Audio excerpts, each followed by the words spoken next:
बिस्मिल्लाहिर्रहमानिर्रहीम। Pakistan tax academy के 11वें session के अंदर हम हाज़िर खिदमत हैं।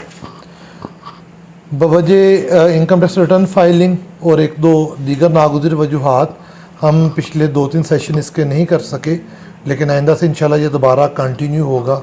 अल्लाह खैरियत से रखे इंशाल्लाह। आप अभी जो कि इनकम टैक्स रिटर्न की डेट एक्सटेंड हुई है और इनकम टैक्स रिटर्न के हवाले से हमें दोस्तों ने काफ़ी सारे सवालात पूछे हैं, भेजे हैं। तो आज के सेशन में पहले तो हम अपने जो क्वेश्चन आंसर है उसको मुकम्मल करेंगे और उसके बाद जो हमारा टाइम बचेगा उसके ऊपर हम जो इनकम टैक्स रिटर्न जो बिज़नेस इनकम टैक्स रिटर्न का हमारा एक रिमेनिंग पार्ट भी रहता है डेप्रिसिएशन उससे ऑनवर्ड वाला, उसके पोर्शन को हम इंशाल्लाह देखेंगे। तो सबसे पहले मैं अपने उस्ताद मौसम सर मंशा खेरा साहब से गुजारिश करूँगा कि सर हमें आएँ और रहनुमाई करें।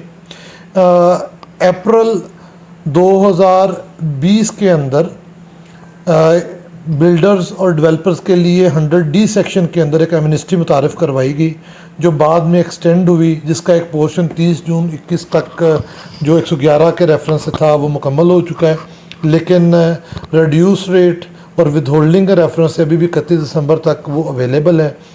बेशुमार लोगों ने उसमें अपने प्रोजेक्ट फ़ाइल किए, अवेल किए, वो एमनेस्टी अवेल की। अब जिन्होंने वो एमनेस्टी अवेल भी की और 30 जून से पहले अपने प्रोजेक्ट भी मुकम्मल कर लिए, उनकी रिटर्न हमने कैसे फ़ाइल करनी है? जिन्होंने एमनेस्टी अवेल की लेकिन अभी 30 जून को उनके प्रोजेक्ट मुकम्मल नहीं हुए, कुछ पोर्शन मुकम्मल हुआ जो 2 साल का उसमें पीरियड दिया गया, अब उनकी रिटर्न हमने कैसे फ़िल करनी है? और वो लोग जिनके नामुकम्मल प्रोजेक्ट थे उनको भी एक पोर्शन दिया गया कि जनाब आप अपनी अपोर्शनमेंट करके तो अपनी बाकी बांधा जो आपका बिल्डर डेवलपर के तौर पे पोर्शन है किसी प्रोजेक्ट का, उसको एमनेस्टी में ले आए, उसकी रिटर्न हमने कैसे फ़ाइल करनी है? तो इस पर हमारी रहनुमाई करें सर मंशा खेरा साहब।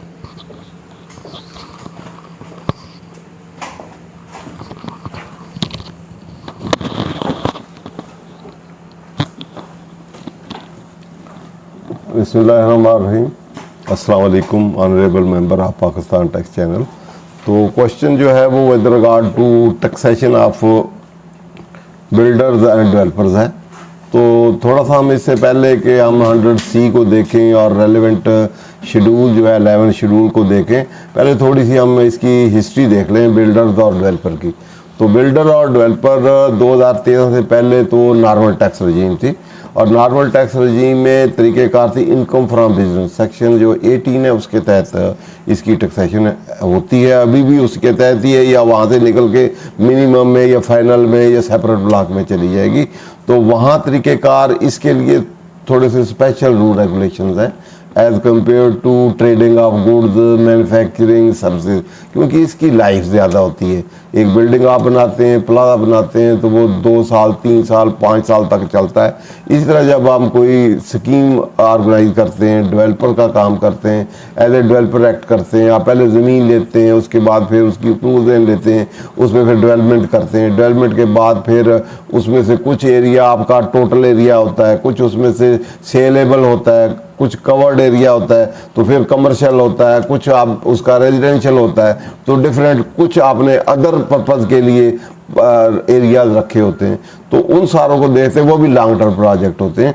तो उसकी टैक्सेशन जो नॉर्मल टैक्सेशन है, नॉर्मल तरीक़ेकार है, उसमें यह है कि अगर आप थोड़ा सा बैलेंस शीट का आपको नॉलेज हो तो सबसे पहले जब हम लैंड लेते हैं या डेवलपमेंट करते हैं या कंस्ट्रक्शन करते हैं तो उसमें एक अकाउंट स्टॉक एंड ट्रेड या वर्क इन प्रोग्रेस अकाउंट खोल लेते हैं। जो लैंड खरीदी, क्योंकि हमने हमारा इंटेंशन जो है उसको सेल करने का है, जब सेल करने का है तो उसमें लैंड बिल्डिंग जितनी डेवलपमेंट कास्ट होगी उसका पार्ट बनाते जाएंगे। सेपरेट अकाउंट भी हर एक के अपने ज़्यादा अपने पर्पज़ के लिए कि हम ताकि वी मस्ट नो कि कितनी अमाउंट लैंड की है, कितनी रजिस्ट्रेशन की है, कितनी डेवलपमेंट की है, कितनी कंस्ट्रक्शन की है। तो सेपरेट अकाउंट भी अपने इंटरनल पर्पज़ के लिए हम कर सकते हैं, अलग-अलग लेजर या अकाउंट खोल सकते हैं और eight the time of preparing of balance sheet या फाइनेंशियल स्टेटमेंट फिर उनको कंबाइन कर सकते हैं। उसको स्टॉक एंड ट्रेड का नाम भी दे सकते हैं, उसको वर्क इन प्रोग्रेस या कैपिटल वर्क इन प्रोग्रेस का भी नाम दे सकते हैं। जो 1 साल में आप इनकर करेंगे करेंगे, अगले साल में वो कैरी फॉरवर्ड हो जाएंगे। अगले साल में जो भी आप परचेज करेंगे या डेवलपमेंट कास्ट करेंगे या कंस्ट्रक्शन करेंगे उसमें ऐड हो जाएंगे और फिर इस तरह ऑनवर्ड चलता रहेगा। और जब आप ड्यूरिंग दैट टेन्योर 2 साल का अगर या 3 साल का है या 4 साल का प्रोजेक्ट है तो ड्यूरिंग दैट ईयर आप कुछ अमाउंट भी एडवांस रिसीव करेंगे। हो सकता है आप अनाउंस करें स्कीम तो पहले दिन ही पैसे शुरू हो जाए आने के लिए। तो जहां आप अक्रूवल सिस्टम, आप उसमें हमने देखना है कि हमने कंपनी की सिचुएशन में तो अक्रूवल सिस्टम अडॉप्ट होता है या आपने रिसीट सिस्टम अडॉप्ट करना है, टैक्सेशन हमने किस पे देनी है। तो अगर हम जनरली अक्रूवल सिस्टम जो है कंपनी में होता है तो जो पैसे लेंगे हम किसी से तो वो उसको हम एज ए एडवांस रिकॉर्ड करेंगे। कैश या बैंक में पैसे आएंगे और उधर लाइबिलिटी एडवांस अगेंस्ट प्लॉट या एडवांस फ्रॉम द कस्टमर का एक हेड खोलेंगे, उसको हम लाइबिलिटी में शो कर देंगे। और जितनी इन्वेस्टमेंट करते रहेंगे वो सारी एडवांस है, किसी को दिया है तो एडवांसेस में होंगे, अगर लैंड का दिया है तो लैंड में होंगे, डेवलपमेंट है तो डेवलपमेंट की कास्ट में होंगे या कोई और अमाउंट है तो वहाँ होगी। तो वो पैरेलल चलते रहेंगे। और जब हम सेल करेंगे, एक होता है एग्रीमेंट टू सेल। एडवांस जब हम लेते हैं तो वो एग्रीमेंट टू सेल के तहत रहते हैं, उसमें आप एग्री होता है कि इतना आप एडवांस देते हैं, इतनी फर्स्ट इंस्टॉलमेंट, इतनी सेकंड, इतनी फोर्थ, इतनी ये वो, तो वो उसको आप एडवांस फ्रॉम कस्टमर में रिकॉर्ड करते रहते हैं। जो ही आपकी सेल स्टार्ट होती है, एक तरीके तो ये है कि जो जो रजिस्ट्रियाँ आप करें या सेल एग्जीक्यूट हो जाए, राइट टू रिसीवेबल जो है एस्टैब्लिश हो जाए, या ओनरशिप या रिस्क रिवार्ड एसोसिएट या title interest associate with the ownership आपका शिफ्ट हो जाए to the buyer from the seller, तो उस वक्त आपकी उस सेल रिकॉग्नाइज कर लेंगे। तो अगर ऑलरेडी आपने पैसे लिए हुए हैं एडवांस में तो एडवांस में से शिफ्ट कहाँ कर देंगे, उसमें सेल में रेवेन्यू। अगर आपने किसी से पैसे नहीं लिए हुए, अभी लिए इसी साल में और इसी साल में आपने रजिस्ट्री कर दी या अल्टीमेटली जितनी भी फॉर्मेलिटी है ट्रांसफ़र ऑफ ओनरशिप की वो ट्रांसफ़र कर दी हैं, तो वो जितनी लैंड है या बिल्डिंग है, जो भी अगर बिल्डिंग है बिल्डर्स है तो बिल्डिंग स्क्वायर फुट ये वो है, अगर डेवलपर है तो लैंड जो प्लाट है जितने भी आपने बेचे तो उसकी आप शेयर रिकॉर्ड कर लेंगे। शेयर रिकॉर्ड करेंगे और उसके करस्पॉन्डिंग जो आपने कैपिटल वर्क इन प्रोग्रेस वाला अकाउंट खोला हुआ है उसमें जो उसकी कास्ट है वो पड़ी हुई है, वो आपको अंदाज़ा होगा कि टोटल स्क्वायर इतने फुट या मीटर या आपने तैयार किए हैं उसकी ये कास्ट है, तो पर स्क्वायर फुट ये है, जब जो हम बेच रहे हैं उसकी कास्ट ये होगी, उतनी ही कास्ट वहाँ से वहाँ ट्रांसफ़र कर देंगे मैचिंग कंसेप्ट के लिए। जितनी ड्यूरिंग द ईयर आपने सेल की होगी शेयर रेवेन्यू रिकॉर्ड कर लेंगे और जितनी उसकी एलोकेटेड कास्ट बनती है वो जो बैलेंस शीट में स्टॉक एंड ट्रेड पड़ा हुआ है वहाँ से उसकी कास्ट उठाएंगे और उसको प्रॉफिट एंड लॉस में as a cost of goods sold जो हम कहते हैं वो ट्रांसफर कर देंगे और फिर उसका प्रॉफिट रिकॉग्नाइज कर देंगे और फिर उसी तरह प्रॉफिट एंड लॉस एक्सपेंसेस और प्रॉफिट रिकॉग्नाइज हो जाएगा।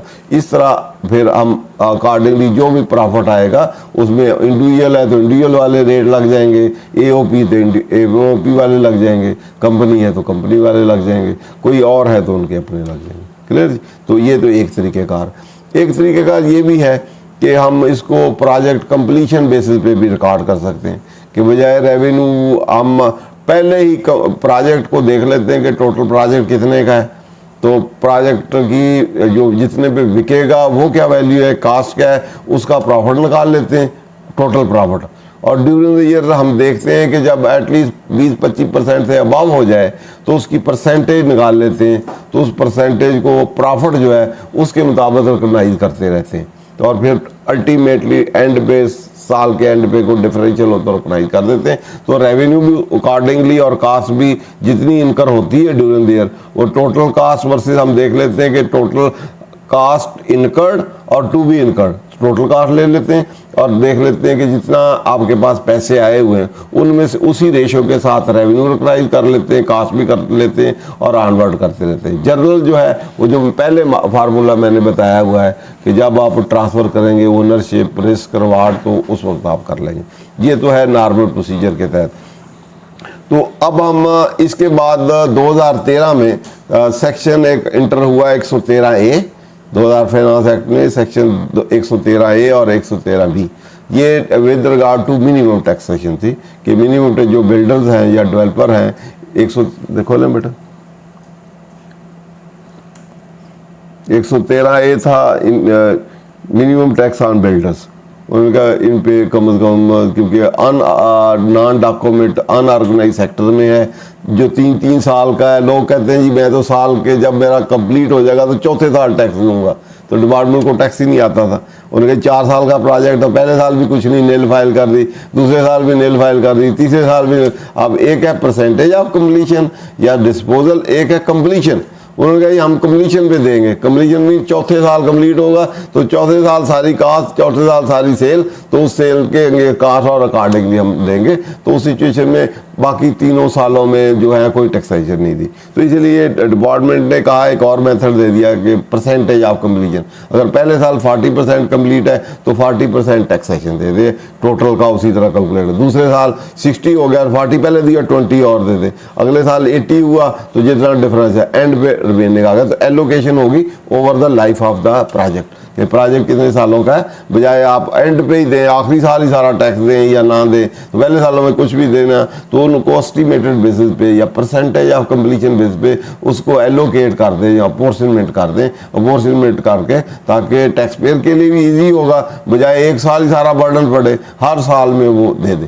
तो यहाँ फिर उन्होंने कहा जी इस पे उन्होंने मिनिमम टैक्स लगाया, लेकिन उन्होंने कहा नोटिफाई किया जाएगा उसका रेट क्या होगा, लेकिन वो नोटिफाई हो ना सका। फिर 2015 में वो नोटिफाई हुआ, उसमें 2% के मुताबिक लगा। इसमें ये उन्होंने डिफरेंट लगाए हुए कि रेट शेड क्या होगा। ले रही ये रेट, वो ऊपर बिल्डर का बी किधर है, इसमें बिल्डर का भी था मेरे ख्याल, कोई बिट हो गया था फिर। हाँ ये है subject to the ordinary derive income from business construction share residential etc to pay, ये फेडरल गवर्नमेंट नोटिफाई गई, ये फाइल नहीं किया 2015 में इसको नोटिफाई हुआ, फिर उसके मुताबिक चला। उसके बाद फिर 2017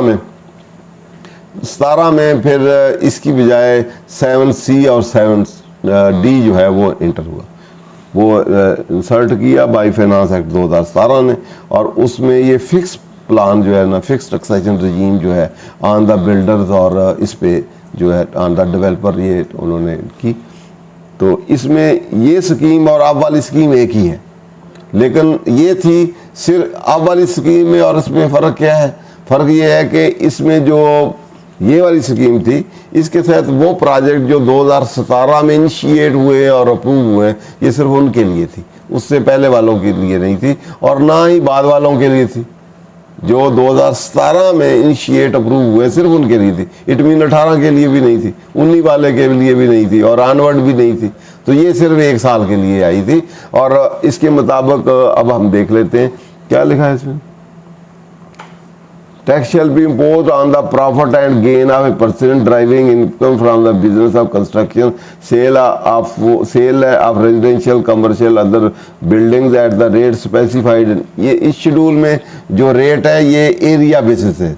कमर्शियल प्लाट के लाहौर, कराची, इस्लामाबाद के अलहदा थे, कुछ दूसरे शहर हैं उनके अलहदा थे, और उनके अलावा अर्बन एरिया के अलहदा थे, कमर्शियल प्लाट के अलहदा। अगर आप उसके बाद इसको पहले पढ़ लेते हैं। Tax imposed under this shall be computed by applying relevant rate to the area of residential, commercial or other building being constructed for the sale। It means आप एरिया लेंगे, जो रेट है वो लगाएंगे और वो उसका टैक्स बन जाएगा। ये तरीक़ेकार होगा, सेपरेट ब्लॉक टैक्सेशन होगी एरिया, और वो ये जो टैक्स अमाउंट होगी ये समझा जाएगा कि उसका प्रॉफिट जो है कंस्ट्रक्शन से या उसके डेवलपर का जो प्रॉफिट है उसका ये टैक्स है। अदरवाइज तो अमाउंट पे लगता है कि इतनी प्रॉफिट या आपने इनकम जो या प्रॉफिट या गेन जो अर्न किया है उसका कैलकुलेट करते हैं, लेस करते हैं उसमें से एक्सपेंसेस, कास्ट, और उस पर टैक्सेशन होती है। इन ल्यू ऑफ दैट उन्होंने कहा जी एरिया बेसिस पे जो टैक्सेशन होगी, उसका जितना एरिया होगा वो एरिया, कमर्शियल बिल्डिंग आपने सेल की है या आपने रेजिडेंशियल है या डेवलप की है, उसके मुताबिक उन्होंने कहा जितनी वो है उसके मुताबिक टैक्सेशन होगी, और उसके रेट दे दिए कि आप उसका एरिया टोटल देखेंगे और एरिया पे वो लगाएंगे और उस पर उसने टैक्सेशन दे दी होगी। उसके बाद इसका बोर्ड को पावर दे दी कि बोर्ड जो है उसके मोड, मैनर ऑफ पेमेंट और कलेक्शन के दे देगा।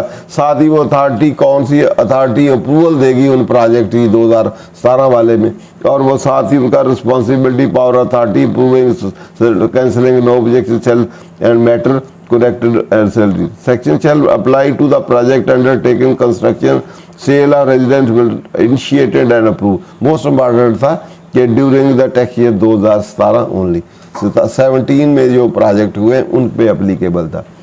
दूसरा था for which payment under rule 13S of the income tax rule has been made by the developer during the tax year 2017 and Chief Commissioner has issued online schedule of advance tax installment to be paid by the developer in accordance with the rule 13U of income tax rule 2000।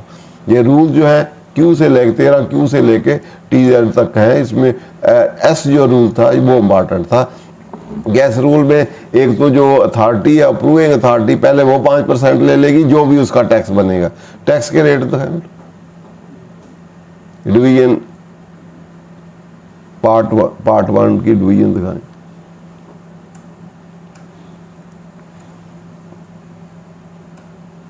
First schedule में ताकि इसकी और ऊपर करें। ये देखें अब इसमें और जो आज अब आप 100D पढ़ेंगे इसमें और रेट्स में ऑलमोस्ट वही स्ट्रक्चरिंग वही है। रेट हो सकता है थोड़ा बहुत कम ज़्यादा हो। तो ये बिल्डर्स के लिए रेट क्या है कराची लाहौर इस्लामाबाद।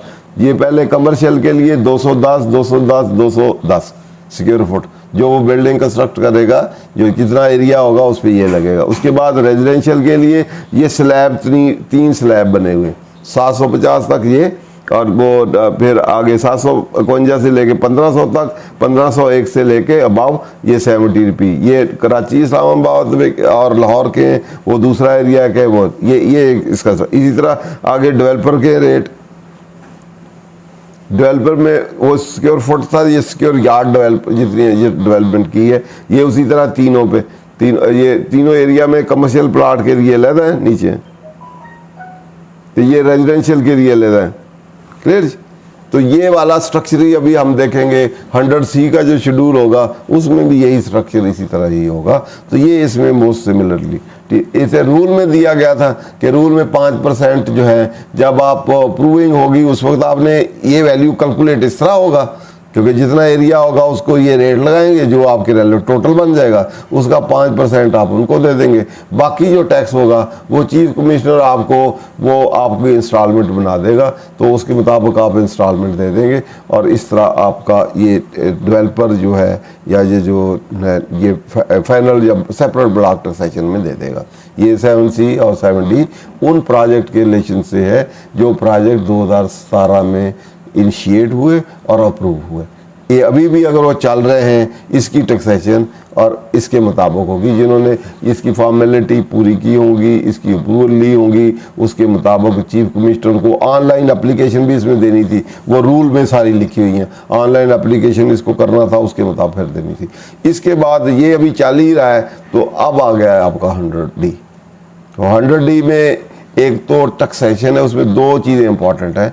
एक चीज़ है इसमें जो उसमें एक तो स्ट्रक्चर ऑलमोस्ट सेम है रेट डिफरेंट हो सकते हैं। तो पहला जो है टैक्सेशन ऑफ वो डेवलपर एंड बिल्डर या बिल्डर और डेवलपर जो है वो स्कोप ऑलमोस्ट उसमें और इसमें तो 2017 से इनिशिएट जो होगा वो था वो उसके लिए अब उसके अपने टर्म एंड कंडीशन है वो 2020 और ऑनवर्ड वाला उसमें शामिल होंगे और प्लस कोई एग्जिस्टिंग प्रोजेक्ट है तो वो भी उसमें शामिल होंगे उसको हम बाद में देखते हैं। तो उसमें एक तो टैक्सेशन है कि टैक्सेशन वो फाइनल और सेपरेट ब्लॉक टैक्सेशन है और मोस्ट इंपॉर्टेंट चीज़ उसमें ये है कि वो प्रोजेक्ट बाय प्रोजेक्ट बेस है टोटल ईयर नहीं है प्रोजेक्ट बाय प्रोजेक्ट और ये फिर ईयर है। ठीक है जी। तो ये उसमें पहली उसका स्कोप है। स्कोप के बाद फिर उसमें जो बेसिक चीज़ जो इनमें नहीं है या पहली स्कीम में नहीं है वो इंसेंटिव है 111 का कि सब्जेक्ट टू कंडीशन जो वहाँ मेंशन है वो जो 111 सेक्शन है उसकी इम्यूनिटी है। उसमें जो इन्वेस्टमेंट करेगा subject to term and condition वहाँ जो स्पेसिफाइड है वो इंडिविजुअल के 3 लोगों के लिए इम्यूनिटी है। बाकी टर्म एंड कंडीशन फिर हम पढ़ते हैं कैलकुलेशन फिर देखते हैं।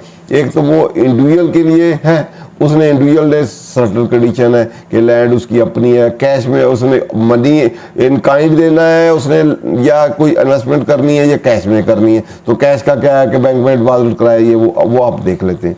तो एक इंडिविजुअल के लिए इंसेंटिव है तो और सब्जेक्ट टू वहाँ टर्म एंड कंडीशन है कि इंडिविजुअल अगर इन्वेस्टमेंट करता है तो कंस्ट्रक्शन एज ए डेवलपर या उसको तो उसमें प्रोब नहीं होगा, 111 में नेचर सोर्स नहीं बताना पड़ेगा और उस पर टैक्स नहीं देना पड़ेगा। इसी तरह एओपी और उसके लिए है कि एओपी या कंपनी है इन्वेस्टमेंट कैसे करती है तो उनको इम्यूनिटी होगी, और इम्यूनिटी करने के लिए क्योंकि subject to certain term and condition है तो वो हम देखेंगे कि क्या है तो उनको मिलेगी। और उसके बाद नेक्स्ट जो है थर्ड कैटेगरी जिनको इंसेंटिव मिलते हैं ये इसके वो है कि फर्स्ट बायर जो है, जो फर्स्ट बायर होगा इन्हीं से, डेवलपर और इनसे कोई फर्स्ट बायर है तो वो अगर बाय करेगा, लैंड करेगा, एरिया जो भी डेवलप किया उन्होंने, या बिल्डिंग सिक्योर बिल्डिंग कोई रेजिडेंशियल या वो लेगा तो उनको भी एग्जम्पशन, उनको भी इम्यूनिटी होगी। वो पैसे कहाँ से आए, 111 उन पर भी नहीं लगा। वो फोर्थ कैटेगरी जो है, कोई बंदा कोई भी अगर डेवलपर नहीं भी है, अदरवाइज भी है, वो प्लाट लेके कंस्ट्रक्ट करता है तो उसके लिए भी इंसेंटिव है, तो इम्यूनिटी है 111 की। तो इनकी कंडीशन है, टर्म एंड कंडीशंस क्या है वो सारी हम कैलकुलेट कर लेंगे। सबसे पहले हम सेक्शन 100 डी जो है उसका स्कोप देखते हैं, टैक्सेशन। ये मैंने ओवरव्यू दी है और फिर बाकी टर्म एंड कंडीशन हम देख लेते हैं कि इसमें फाइनल टैक्स होगा, उसमें साथ फिर हम ये भी देख लेंगे विद होल्डिंग कितनी है और कहाँ तक एग्जेम्प्ट है, और फिर डिविडेंड जो आएगा शेयर होल्डर को वहाँ से वो कहाँ तक एग्जेम्प्ट है, वो 100% ऑलमोस्ट एग्जेम्प्ट है। तो अब एक एक क्लासेज उसकी देख लेते हैं, मोस्ट इंपॉर्टेंट है, इसको हम देखेंगे समझेंगे तो सारा ये वाला एरिया जो है टैक्सेशन ऑफ वो बिल्डर्स और डेवलपर वो हमारा क्लियर हो जाएगा।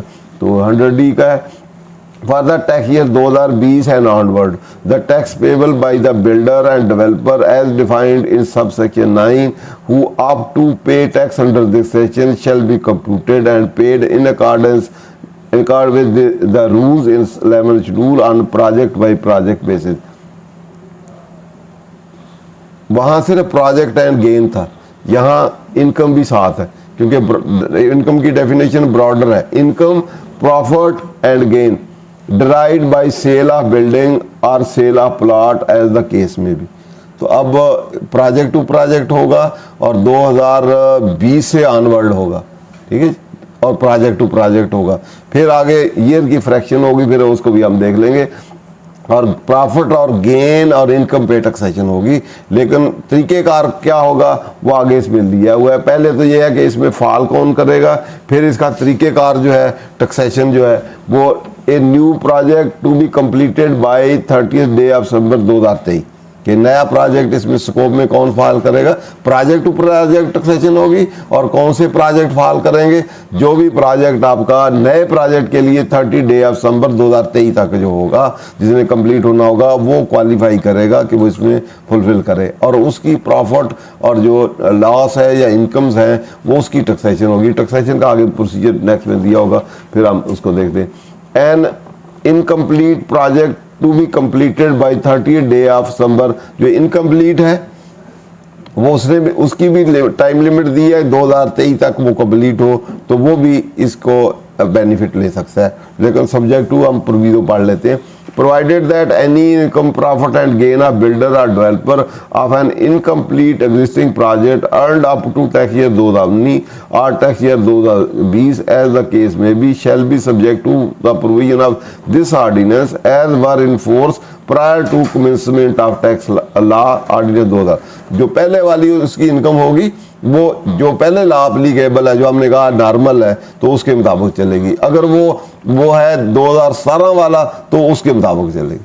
2017 वाले आप कमेंस हुआ उसकी कंडीशनें फुलफिल करता है तो उसके मुताबिक चलेगा। अगर उसकी कंडीशनें फुलफिल नहीं करता, उससे पहले का है, तो पुराना लॉ जो है नॉर्मल वाला उसके तहत वो करना होगा। और उससे अगली वाली जो उसकी इनकम्स होगी तो वो फिर अगले इसके तहत करना होगी। उसको भी हम देख लेंगे कि कैसे calculate. Provided further that the income of the builders और developer other than the income profit gain subject to this shall be subject to tax as per ordinance।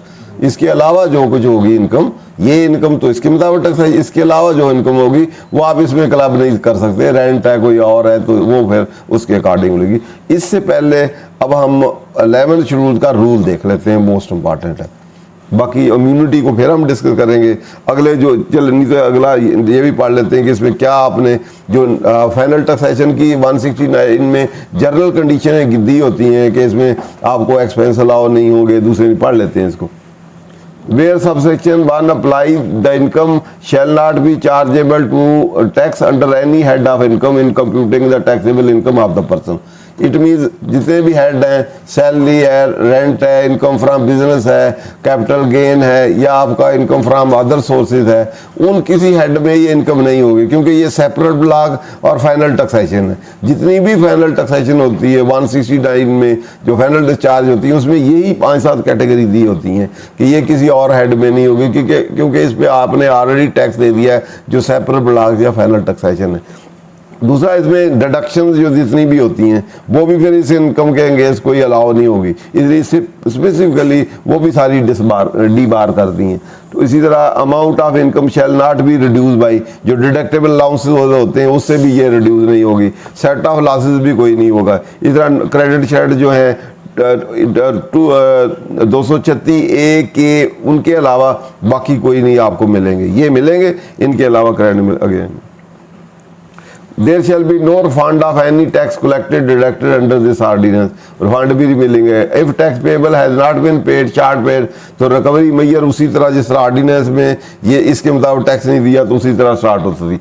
Section 113 section 113C shall not apply on the turnover, income, profit and gain of builder developer from the it mean minimum taxation जो है उससे भी आपको immunity मिलेगी। 113 minimum का है। Company में corporate tax जो होता है वो मिनिमम उसका होता है, जो प्रॉफिट पे 17% लगता है, वो कॉर्पोरेट टैक्स जो अल्टरनेटिव कॉर्पोरेट टैक्स वो भी नहीं लगेगा। क्लियर जी। ये इम्यूनिटी को हम बाद में पढ़ते हैं, इम्यूनिटी से पहले हम उसकी टैक्सेशन का ही रूल खोलें, उस पर चलते हैं ताकि हम टैक्सेशन जो है उसको हम देख लें कि प्रोजेक्ट टू प्रोजेक्ट करना है, न्यू प्रोजेक्ट है, एग्जिस्टिंग प्रोजेक्ट है, ये इनको 11 शुरू हो।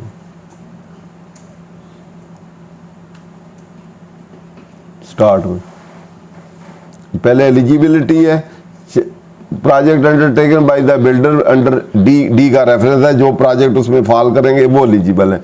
ये scope and payment of tax, ये इंपॉर्टेंट है। ये वहां जो स्कोप पड़ा था उसके साथ लिंक है। वहां उन्होंने कहा था कि ये प्रोजेक्ट फाइल करेंगे, प्रोजेक्ट टू प्रोजेक्ट की जो इनकम प्रॉफिट गेन होगा उस पर टैक्सेशन होगी। टैक्सेशन किस तरह होगी उन्होंने कहा रूल के तहत होगी, नए की भी पुराने की भी। जो पुराना एग्जिस्टिंग है पिछले वाला ऑर्डिनेंस के तहत चलेगा, नए वाला नया वो जो पोर्शन होगा वो नए के तहत चलेगा। तो यहाँ उन्होंने कहा उसकी कैलकुलेशन कैसे करनी है वो इस पहले में स्कोप और पेमेंट किस तरह करनी है। तो चार्जेबिलिटी यहाँ income computed and tax payable thereon shall be on project to project basis which shall be computed and paid at the rate provided in rule 10। 10 में जो हमने अभी 7C और D का स्ट्रक्चर नहीं देखा था, 10 में वही स्ट्रक्चर है। पहले रेट देखने हैं तो रेट देख लेते हैं, फिर इसकी कैलकुलेशन हम कर लेते हैं। पहले रेट दिखा दे 10 के रेट क्या लगते हैं, रेट क्या बेसिस क्या है।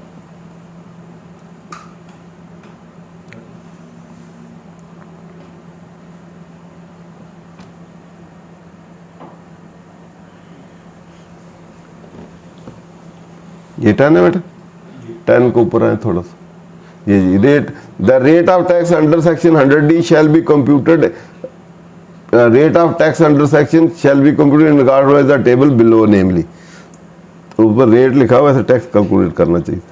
तो टेबल 1 में वही एरिया है, एरिया में उन्होंने लाहौर, कराची, इस्लामाबाद जो अभी हमने 100CD में उसमें देखा है, आगे वही एरिया है और उसके बाद urban area not specified in column D. ये पहले वाले 2 कॉलमों में जो स्पेसिफाइड नहीं है वो एरिया वहाँ फॉल करते हैं, तो वो वाले रेट है।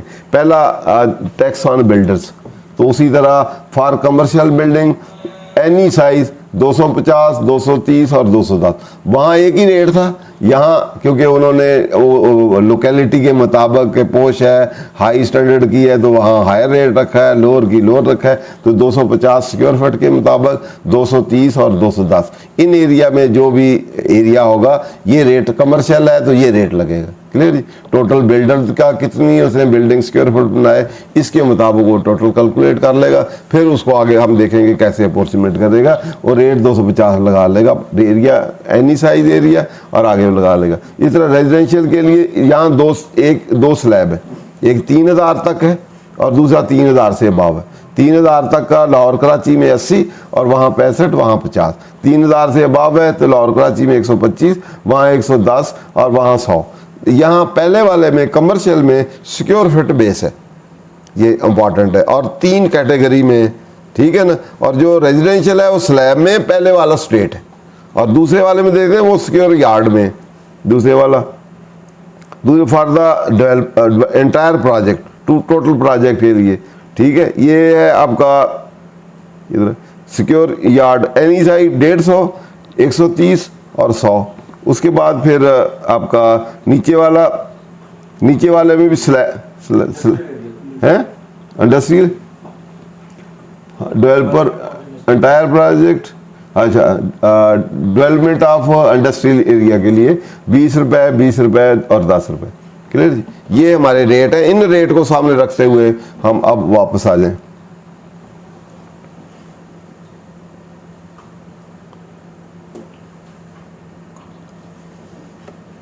Income tax shall be on project basis which shall be computed and paid at the rate provided in rule 10। 10 में हमने देख लिए, जो उसमें से applicable होगा वो हमने रेट लगाना है। The above referred rate shall be applicable for computing the tax liability of the project on annual basis। वो रेट जो है, और जो annual liability shall be worked out as under। तो एज अंडर आप देख लेंगे को जितने वो रेट है टोटल लायबिलिटी कैलकुलेट कर लेंगे। पहले हम ये फार्मूला होगा tax liability as per rate in rule 10, उसके मुताबिक देख लेंगे। और estimated life in the year, project 2.5 साल का है तो टोटल लायबिलिटी उसके मुताबिक कैलकुलेट कर लेंगे, उसको 2.5 साल से डिवाइड कर देंगे तो हर साल का आ जाएगी, उसको साल की आ जाएगी, उसको मंथ में भी आप डिवाइड कर सकते हैं। तो उसके मुताबिक टैक्स ईयर में देख लेंगे कितने मंथ है। सपोज आपका 10,000 स्क्वायर फुट है तो कौन सा है, कमर्शियल कितना है, रेजिडेंशियल कितना है, उनके रेट लगा लेंगे, टोटल लायबिलिटी निकाल लेंगे कि इतनी मेरी टोटल लायबिलिटी बनती है। टोटल लायबिलिटी को फिर देख लेंगे कि आपका प्रोजेक्ट 2 साल का है, 3 का है, 4 का है, जो भी बनते हैं पीरियड, उससे हम डिवाइड कर लेंगे। डिवाइड करके तो 1 साल का आ जाएगा।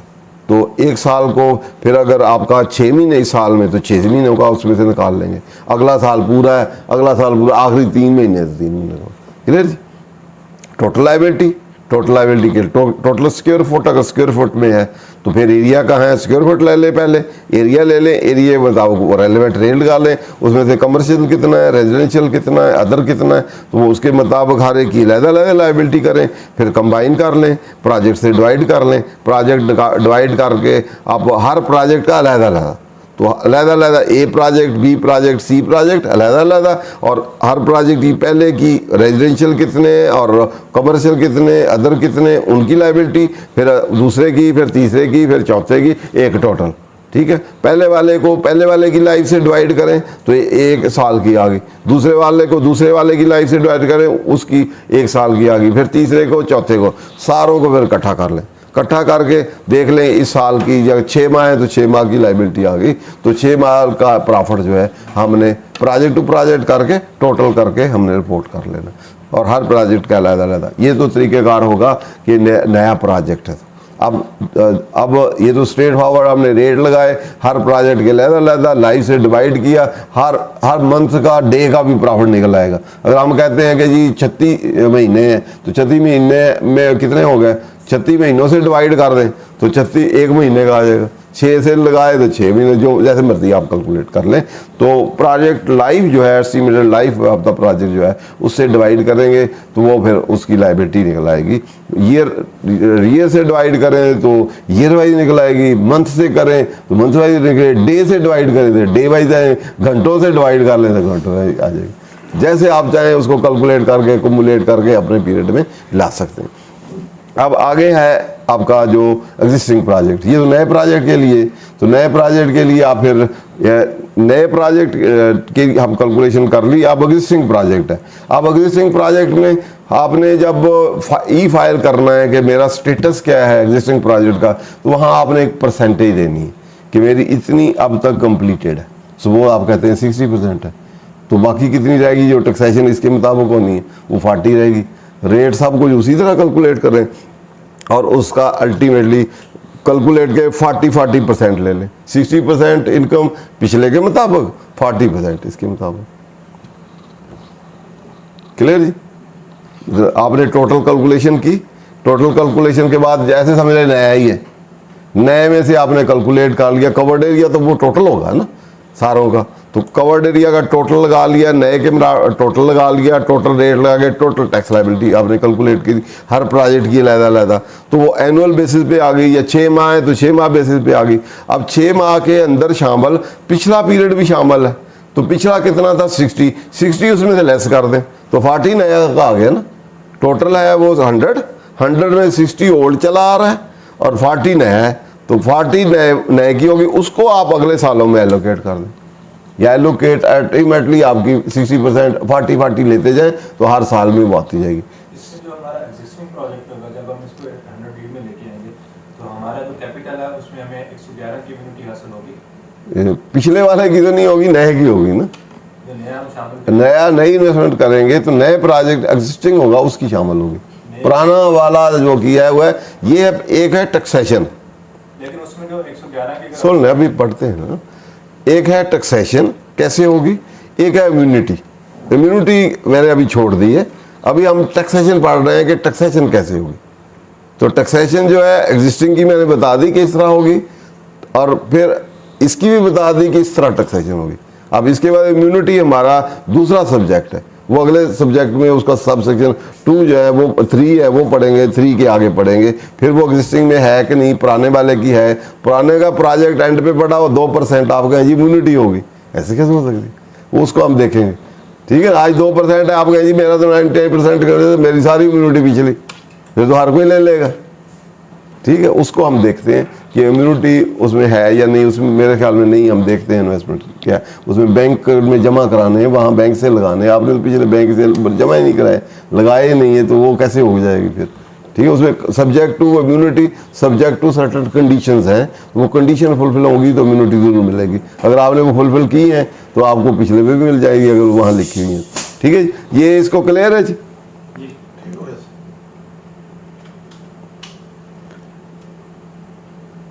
उसके बाद रजिस्ट्रेशन फाइलें, builder or shall electronically register on the project website and before the 1st day of December through submission of registration form as may be prescribed which shall include in detail of number shareholder builder developer et cetera provided developer who is also builder in case of a project shall submit 2 separate application. अगर वो builder भी पहले developer है फिर builder है तो separate देगी, वो बिल्डर डेवलपर की अलग देगा और बिल्डर की अलग देगा। An irrevocable option to assess under the schedule in respect of each project, ये इंपॉर्टेंट है। आप हर प्रोजेक्ट के लिए अलहदा देंगे ऑप्शन, आप चाहते हैं कि आपका एग्जिस्टिंग के लिए जितने नए हैं उनके लिए भी और पुरानों के लिए भी, आप किसके लिए ऑप्शन लेना चाहते हैं, सेपरेट ब्लॉक वाली ये वाली 100D को किसके लिए चाहते हैं, किसके लिए नहीं। जिसको चाहें आप नॉर्मल में रख लें, जिसको चाहें आप इसमें यहाँ ऑप्शन दे देंगे तो उसके मुताबिक। Builder developer availing the scheme shall electronic file return of income and wealth statement as may be prescribe accompanied with evidence of payment of tax due which shall be taken for all purpose of this ordinance to be assessment order issued to the taxpayer by the commissioner to the extent income computed under this rule। ये 120 में जो लिखा होता है कि आप return जैसे file करेंगे डीम टू बी असेस्ड होगी टैक्स लायबिलिटी है वो उसी तरह ही है to the extent developer and builders certification. जो रिटर्न ऑफ इनकम है वो तो वही है जो हम नॉर्मल 114 की फाइल कर रहे हैं। हाँ तो वही होगी, वही उसमें से सेपरेट नहीं होगी, उसी का ही पार्ट, क्योंकि रिटर्न एक ब्रॉडर टर्म में है ना। अब उसमें इसका पोर्शन जो है वो डीम टू भी होगी टू दैट एक्सटेंट, वो एक्सटेंट है उसने कहा ना कि वो जो उसके पे आपने दिया है टैक्स वो फाइनल में आपने दिया है उसमें दे के तो नीचे आगे भी इसमें मोस्ट इम्पॉर्टेंट आगे भी है ये सर्टिफिकेशन है। Builder developer shall be required to obtain provide board in prescribe form certificate from the approving 30 NESPAK. ये 4 चीज़ें इंपॉर्टेंट है, total area in square yard, covered area in square yard, saleable area in yard, तो type commercial है, industrial है, saleable yard, ये आपने certification लेनी है। फिर वो रेट अप्लाई होगा कि कौन सा लगना है, ये नहीं कि आप सारा ही कमर्शियल में डाल दें या दूसरा रेजिडेंशियल में कम रेट है उसमें सारा डाल दें, तो सर्टिफिकेशन में जो कुछ आएगा उसके मुताबिक रेट लगेंगे। Advance builder advance following under theme shall pay advance tax equally to 1/4 of tax liability of year as determine in card, जो हमने डिटरमिन की होगी एडवांस टैक्स भी आपने देना है 147 के तहत। इनका ये इम्पॉर्टेंट है, 6 वाला जो है ये इम्पॉर्टेंट है, क्योंकि ये हमारा रेलेवेंट है कि कितना हम, वो तो नॉर्मल आपने फाइनल टैक्स दे दिया है, तो आप प्रॉफिट बुक्स में कितना रिकॉग्नाइज कर सकते हैं या कितना नहीं रिकॉग्नाइज कर सकते, जैसे फाइनल में होता है, फाइनल 169 में कितना कर सकते हैं, वहाँ तो है कि बुक्स ऑफ अकाउंट के मुताबिक जो होगा कर सकते हैं। तो यहाँ स्पेशल स्कीम उन्होंने दे दी, उन्होंने कहा जी इसमें जो है 100D में जो डेवलपर का जो भी आपने टैक्स दिया है उसका 10 टाइम तक आप जो है प्रॉफिट रिकॉग्नाइज कर सकते हैं। ओवर एंड अबाव नहीं करेंगे, ओवर एंड अबाव करेंगे तो फिर आप पे वो 111 लगेगा या 20% आपको देना पड़ेगा। ये पढ़ें कि क्या, A builder developer opting for taxation under section 100D shall not be allowed to incorporate profit and gain accruing from such project in his books of account or wealth statement as the case may be in excess of 10 times of the tax paid under rule 2। जो 2 में आपने tax दिया है उसके मुताबिक 10 time से ज़्यादा आप रिकॉग्नाइज नहीं कर सकते। Provided that such builder developer shall not be allowed to incomplete to incorporate profit and gain going from the low cost housing project as defined इतना in excess of, उसमें भी लो हाउसिंग में भी उसमें भी 10% से ज़्यादा नहीं कर सकता। provided further that where profit and gain accruing from a project are in excess of 10 times of the tax paid under rule 2, such excess profit and gain shall be incorporated in the books of account or wealth statement as the case may be and tax under part 1 of the first schedule। First schedule में जो normal rate होते हैं उसके मुताबिक फिर जितना profit above है वहाँ जो आप पे रेट लगते हैं उसके मुताबिक फिर टैक्सेशन होगी।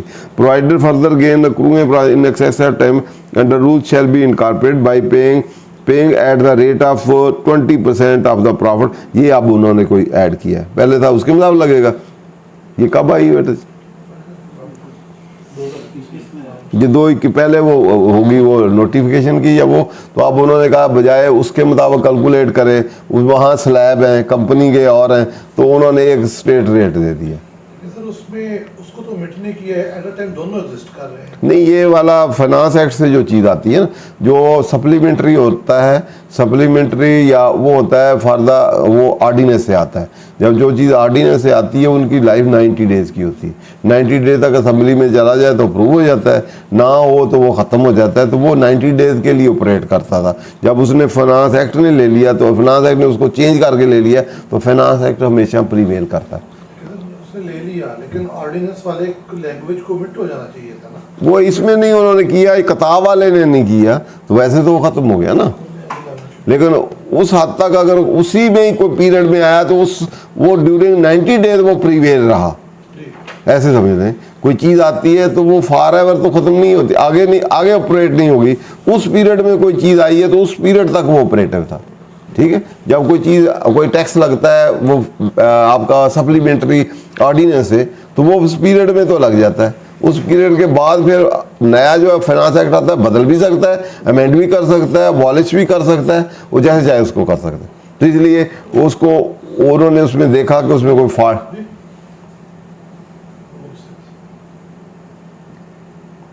इसमें बुक में मिट हो गया, वहाँ पे रह गया, ठीक है ना। वो बुकों वाले या वो उसी तरह छोड़ देते हैं कि वो पुराना भी रहे उसमें, लेकिन इसने सब्स्टिट्यूट का जब फाइनेंस एक्ट आ जाता है तो उसकी इतनी वैल्यू नहीं रहती, ठीक है। तो अब जो अब है एग्जिस्टिंग, इट मीन्स आप जो एक्सेस होगा 10 टाइम से उसको आप 20% टैक्स दे के तो उसको आप रिकॉग्नाइज कर सकते हैं इन योर बुक्स ऑफ। या ऐसे समझ लें कि आपके बुक्स ऑफ अकाउंट्स में जो बनाए हैं आपने, जो प्रॉफिट आया है वो जो आपने टैक्स दिया उससे 10 टाइम से ज़्यादा है। ये नहीं आपने 10 टाइम तक अगर नहीं भी है, आपका 8 टाइम है तो 2 टाइम और रिकॉग्नाइज कर लें, ऐसे नहीं। आप जो बुक्स ऑफ अकाउंट्स में ही हैं वही रिकॉग्नाइज करेंगे, और अप टू वो कहाँ तक जा सकता है, आपका प्रॉफिट गेन जो है जो आपने वेल्थ में या इनकम में रिकॉग्नाइज करना है वो वही होगा जो एज पर योर रिकॉर्ड या अकाउंट्स होगा। लेकिन जहाँ कहीं वो 10 टाइम से अबाव बढ़ेगा तो जितना बढ़ेगा उस पर 20% आपको और देना पड़ेगा, ऐसे समझें कि आपकी रिकॉग्निशन जो है ये नहीं है कि आपका 5 टाइम है तो आप 5 टाइम और ऐड कर लें, होंगे जी ये 10 टाइम दिया हुआ है, वो एज पर बुक्स होगा। लेकिन आपका लिमिट है कि आपका वो 10 टाइम हुआ है तो उस पर कोई टैक्सेशन नहीं, 10 टाइम से अबव होगा तो उस पर टैक्सेशन होगी 20%, ठीक है। तो अदरवाइज वो फाइनल में होगा, लेकिन अबव जो होगा उसका उस पर टैक्सेशन आपकी, इट मीन ये फाइनल भी है और ये नॉर्मल भी है। अबाव प्रॉफिट जो नॉर्मल वाला होगा that will be tax at the rate of 20%। लेकिन इसकी बुक्स ऑफ अकाउंट भी रखनी पड़ेगी कल को ऑर्डर। जाहिर है वो, क्योंकि अब रिटर्न का फॉर्मेट ही वो आ गया है कि टोटल और एग्जाम्प्ट फाइनल और नॉर्मल, तो आप उसको फिल करेंगे और ओवरऑल सारा नॉर्मल रखेंगे, एंड तक जाएंगे, एंड पे प्रॉफिट आएगा कि प्रॉफिट कितना है, तो प्रॉफिट उसको देखा मैच किया जाएगा इससे। जो अबाव होगा वो आपको फिर 20% दे के फाइनल में ले जाना पड़ेगा, और फिर उसको आप वेल्थ में अपनी में डाल सकेंगे। वो आएगा फाइनल में ही देंगे, आप देंगे 10 टाइम टैक्स, तो ये वाला है, अबाउ 10 टाइम वाला ये है, और इस पे 20%। क्लियर? तो इसलिए बुक्स और वो रिटर्न, क्योंकि अब उन्हें 115(4) वाली ख़त्म कर दी है, अब इसीलिए ख़त्म कर दी वो इसका पार्ट। अब इसमें आपने टोटल, अब जो रिटर्न है उसमें टोटल आपने डिक्लेयर करना नहीं, टोटल का आगे फिर है एग्जाम्प्ट भी, फाइनल भी, बाकी भी सब कुछ, और नॉर्मल भी। मिनिमम वाला और नॉर्मल का एक कॉलम है, एग्जाम्प्ट, फाइनल, सेपरेट ब्लॉक, जितने भी है फिक्स रेजीम है वो सारी एक में, और एक टोटल। तो उनका प्रॉफिट अलहदा टोटल आ जाएगा, नॉर्मल और मिनिमम का अलहदा आ जाएगा। मिनिमम की अलहदा एप्लीकेशन के साथ टैक्स लायबिलिटी निकल आएगी, नॉर्मल वाले की अलहदा अकाउंट, जितना प्रॉफिट होगा उसकी टैक्सेशन दे ली जाएगी, अंडर ओवर को दे के उसका सेपरेट टैक्स भी लगा ठीक है जी। उसके बाद एक्सचेंज ये है कि ओनरशिप चेंज नहीं होगी, इसकी सर्टेन टर्म एंड कंडीशन है। बाकी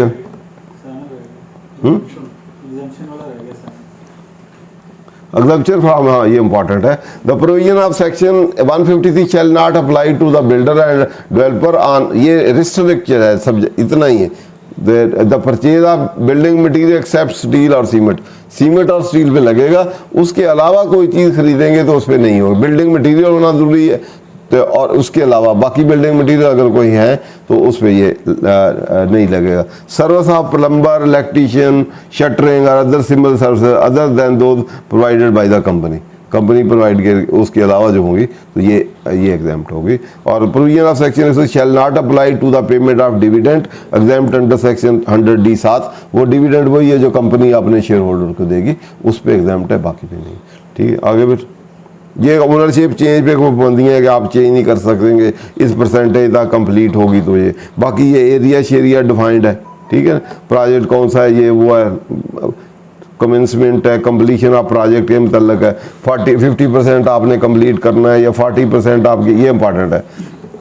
completion of project in case of builder, date on which the gray structure is completed. Gray structure हो तो उसको हम complete समझेंगे, provided that such gray structure shall only be considered as a completed when the roof of the top floor has been laid as per approved plan. In case of a developer, the date on which, पहले के लिए completion वो है, दूसरे के लिए ये है, at least 50% of the total plot has been booked in the name of buyer, 50% की आपकी बुकिंग होगी हो, at least 40% of the sale proceed has been received, ये आपकी रिसीव हो गई हो, और landscaping has been completed and at least 50% of road has been laid up to the sub grade level as certified approving authority, ये इसको हम समझेंगे कि ये कंप्लीशन। ठीक है, जहाँ कंप्लीट का वर्ड है इट मीन्स ये वाली कंडीशन होगी, वो कंप्लीट समझा जाएगा।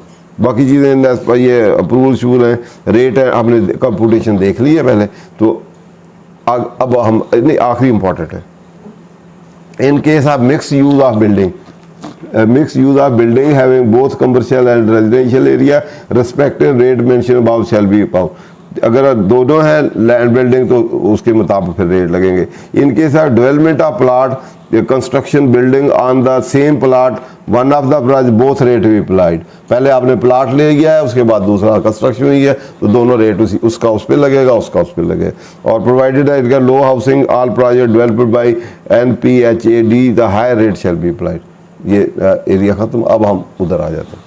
अब हम बात करते हैं इम्यूनिटी की कि सेक्शन 111 जो है इस स्कीम के तहत जो इसमें फॉल करेंगे तो उन पे 111 कब अप्लीकेबल होगा और कब अप्लीकेबल नहीं होगा। सब सेक्शन 3 ढूंढेंगे। 100D का 3 और 4,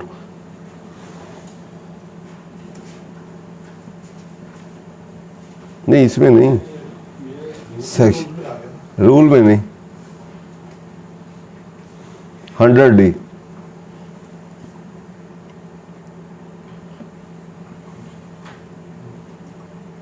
ये 3 और 4 जो है ये डील करता है immunity prove from investment in the project. चलिए, प्रोजेक्ट के लिए उसने कहा provision of section shall not apply to the capital investment made in a new project under clause A of section in the form of money और land subject to the following condition. क्या लिखा है भाई, आपका answer आ गया कि नहीं? क्या लिखा है? हाँ जी, न्यू प्रोजेक्ट। न्यू प्रोजेक्ट वहाँ सेग्रीगेट अलग-अलग किए हैं, कब से स्टार्ट हुआ है, कब तक एंड होने। तो namely the if the investment is made by A builder or developer being individual, पहला ए जो है ये इंडिविजुअल को डील करेगा, उसके बाद वो एओपी इंडिविजुअल को अलहदा करेगा। लेकिन इन्वेस्टमेंट उसने की हो, न्यू प्रोजेक्ट में की हो, न्यू प्रोजेक्ट उधर डिफाइंड है कि कब कब होंगे, तो यहाँ क्या किया हो, ये बनी बिल्डर्स इंडिविजुअल की केस में इन द फॉर्म ऑफ मनी। पहला है कि अगर उन्हें कैश में इन्वेस्टमेंट की है, such builder developer shall open a new bank account and deposit such amount in it on or before 30 day of June 2021। उससे पहले बैंक अकाउंट खोलेगा। अगर उसने इन्वेस्टमेंट कैश में करनी है तो वो पैसे वहाँ जमा कराएगा और वहाँ से फिर वो नया अकाउंट खोल के वहाँ से इन्वेस्ट करेगा तो इम्यूनिटी मिलेगी। पहली कंडीशन ये। और अगर उसने कैश में मनी में करनी। दूसरा, इन द फॉर्म ऑफ लैंड, अगर वो ज़मीन देता है, उस लैंड डेवलपमेंट में लैंड देता है या वो करता है अपने एज ए डेवलपर या एज ए कंस्ट्रक्टर, तो उसमें such builder developer shall have the ownership title of the land at the time of commencement of tax. ये इससे उस वक्त उसकी ओनरशिप उसके नाम हो, उसकी रजिस्ट्री जो होती है, जो ऑनरशिप के टाइटल डॉक्यूमेंट से जो ओनरशिप एस्टैब्लिश होती है उसके नाम होगी, या वो दे दे तो, या वो खरीदना है अपने नाम है तो वो दे देगा। अगर ख़रीदना है तो फिर पहले बैंक में पैसे जमा कराएगा और पैसे में बैंक अकाउंट खोल के वहाँ जमा करा के तो फिर वो करेगा। ये इंडिविजुअल के लिए दो कंडीशन है, न्यू प्रोजेक्ट हो, न्यू प्रोजेक्ट में जो टर्म एंड कंडीशन है उसमें फॉल करता हो, पैसे देने हैं तो बैंक अकाउंट खोल ले, उसमें जमा कराए, वहाँ से लगाए। अगर ज़मीन है तो ज़मीन उसके नाम होनी चाहिए, वो फिर अकॉर्डिंगली वो दे सकता है। टाइटल उसको उसका नाम ही होगा, उसको आगे ट्रांसफ़र करने की ज़रूरत नहीं पड़ेगी। Investment way by person in the project through a company or association, अगर आप किसी के पार्टनर हैं, डायरेक्टर हैं एसोसिएशन के या शेयर होल्डर हैं, उसके ज़रिए आपने देनी है तो फिर आप ये कंडीशनें आपको फुलफिल करना होगी।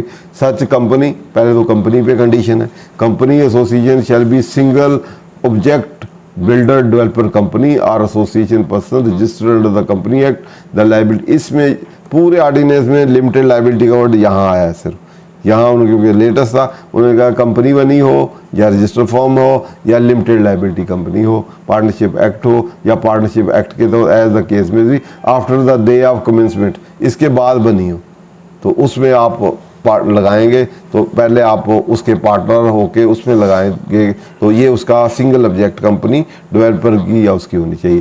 Person shall be member share holder of such association person as the case में, दूसरा उसका शेयर होल्डर जब मेंबर होना ज़रूरी है। उसके बाद if the capital investment is made, नीचे इसमें एक सिंगल ऑब्जेक्ट के हवाले से कि अगर मेरी यानी कंस्ट्रक्शन के अलावा मैंने अपना इन्वेस्टमेंट वाला अकाउंट ओपन किया हुआ है, ठीक है, मतलब जो सेविंग अकाउंट होता है जिसमें प्रॉफिट वाला अकाउंट है और उसमें प्रॉफिट की इनकम भी आ रही है, मतलब मैं बैंक में अकाउंट ओपन करवाता हूँ क्योंकि पैसे तो मैंने सारे बैंक में डिपॉजिट। नहीं, उसका नहीं फर्क पड़ता, आपका ऑब्जेक्ट वो होना चाहिए। आना क्या है वो अलग बात है। जब आप कंपनी बनाते हैं उसमें मल्टीफेरियस ऑब्जेक्ट होते हैं कि मैं ये भी करूँगा, मैं ये भी करूँगा, ये भी करूँगा। प्रिंसिपल ऑब्जेक्ट आपका डेवलपर और वो होना चाहिए। इंसिडेंटल ना भी लिखें तो उसमें लिखा होता है कि इसके एसोसिएट जो है वो आप कहेंगे। सिंगल ऑब्जेक्ट कंपनी का मतलब होता है आपका मेन प्रिंसिपल ऑब्जेक्ट एक है, मल्टीफेरियस ऑब्जेक्ट नहीं उसमें लिखें।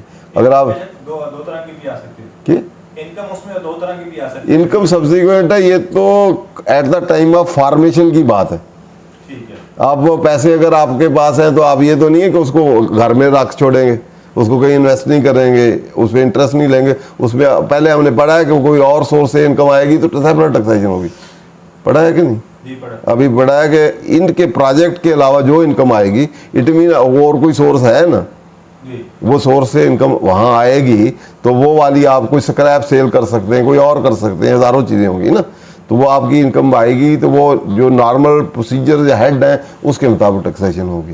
क्लियर जी? यहाँ सिर्फ कंडीशन इनकम की नहीं है कि सोर्स कहाँ से होगा, यहाँ सिर्फ फॉर्मेशन ऑफ कंपनी की है कि आपने इसके बाद कंपनी बनी हो, इसके बाद फर्म रजिस्टर बनी हो, इस डेट के बाद वो LLP बनी हो, और बनने के लिए, बनाने के लिए जो आपने डीड लिखा है या आपने मेमोरेंडम ऑफ एसोसिएशन लिखा है, उसमें ऑब्जेक्ट सिंगल क्लास ऑब्जेक्ट लिखा हो। ठीक है, इनकम कहाँ से आनी वो अलग स्टोरी है। ठीक है, जब बनानी है कंपनी तो उस वक्त इंटेंशन आपकी क्या है कि मैंने ये डेवलपर का काम या बिल्डर का काम करना है। वहाँ उसने नहीं लिखा कि मैं मैन्युफैक्चरिंग करनी है। अगर उसमें लिख देंगे आप कि मैंने मैन्युफैक्चरिंग भी करनी है, डेवलपमेंट भी करनी है, मैं ट्रेड भी करनी है, रिटेलर भी हूँ, मैं डीलर भी हूँ, तो फिर आप ये इंसेंटिव नहीं ले सकते। क्लियर जी, फिर आप इसमें से आउट हो जाएंगे। उनका यही है कि मैंने बिल्डर का नया अकाउंट खोला, उसमें 5 करोड़ रुपया जमा करवा दिया, फंड्स कंज्यूम नहीं किया, 3 करोड़ पड़ा रहा ग्रेजुअली, उस पर मार्कअप मिला, उससे कोई फर्क नहीं पड़ता। उसी मार्कअप के अमाउंट में आपकी बात से जो समझ पाया हूँ कि हम उसको अपने 7B में ज़्यादा से पोस्ट कर देंगे। हाँ 7B, ठीक है, और जो बिल्डर डेवलपर वाला बाकी वो उसकी विद होल्डिंग टैक्स उसके मुताबिक होगी ना। लेकिन आपने बैंक में जमा कराया, आपने बैंक अकाउंट सेविंग अकाउंट है, उसमें तो प्रॉफिट अक्रू होगा। लेकिन आपने वो इसका तल्लक उस बैंक अकाउंट ओपनिंग से नहीं है कि आपने, ये कंडीशन नहीं है कि आपने करंट अकाउंट ही खोलना है, ये इसमें नहीं है कि आपने करंट अकाउंट खोलना है, प्रॉफिट वाला कोई काम और करना ही नहीं है, दरमियान में पैसे आइडियली वैसे ही रखने, यूजलेस ही रखने कि वैसे रखने का इन्वेस्टमेंट नहीं करना।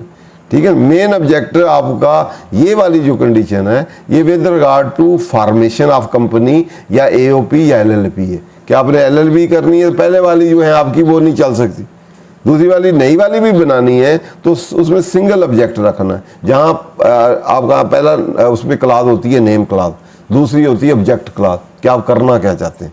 तो करने में आपकी मर्जी है ना, आप इंटेंशन आपकी, उसमें हजारों काम आप लिख सकते हैं। तो एओपी बनाई और मैंने सिंगल ऑब्जेक्ट बनाई है इसी पर्पस के लिए, बिल्डर और डेवलपर के लिए। अब मैंने उसमें सेविंग अकाउंट ओपन कर लिया, ठीक है, और उसके ऑब्जेक्ट होना वो जरूरी है, एक्चुअल काम क्या करना है सेपरेट स्टोरी। आगे सुनिए।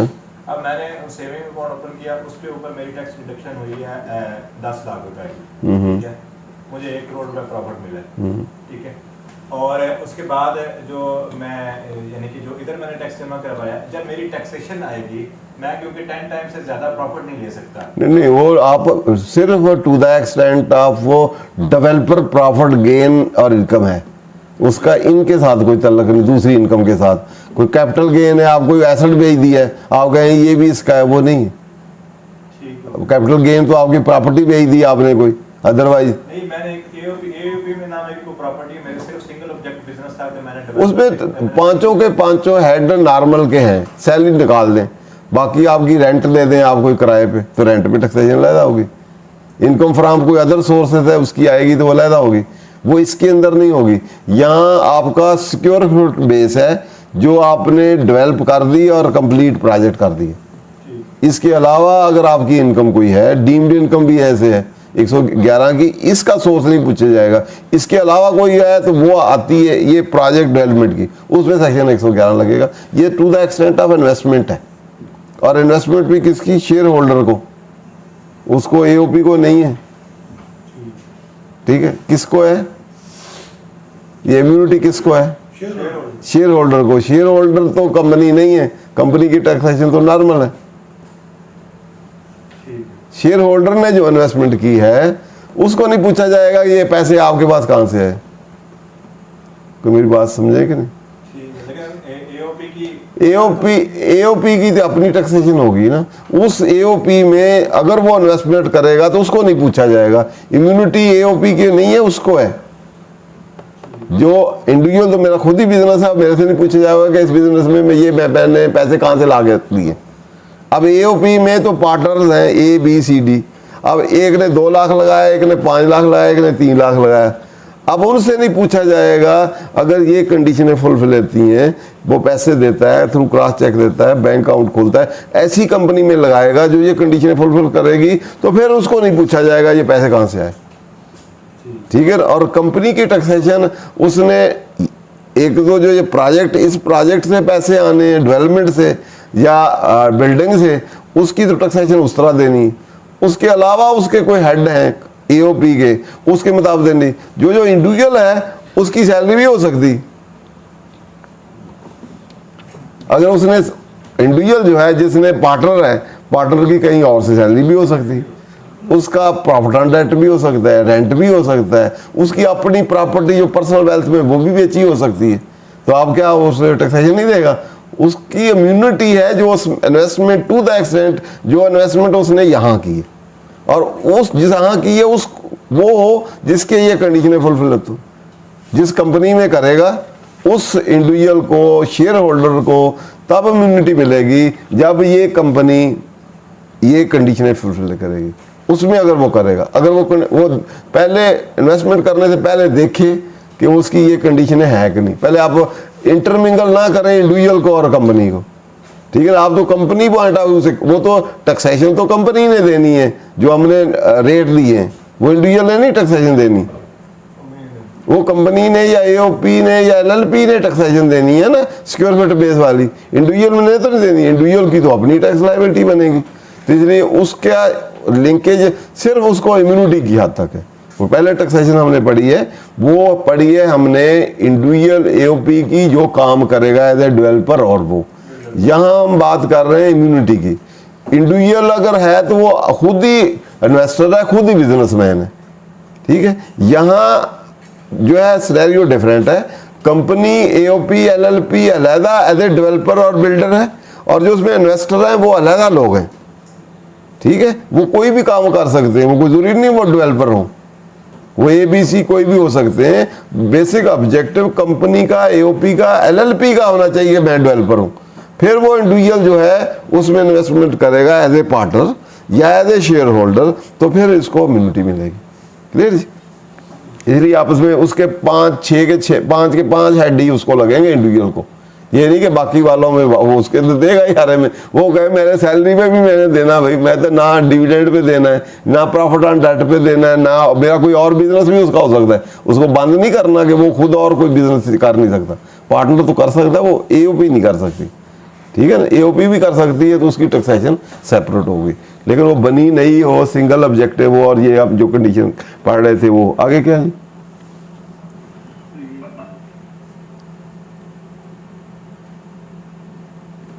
अच्छा, if the capital investment is made in the form of money, such amount shall be invested through a cross bank instrument deposited in the bank account of such association।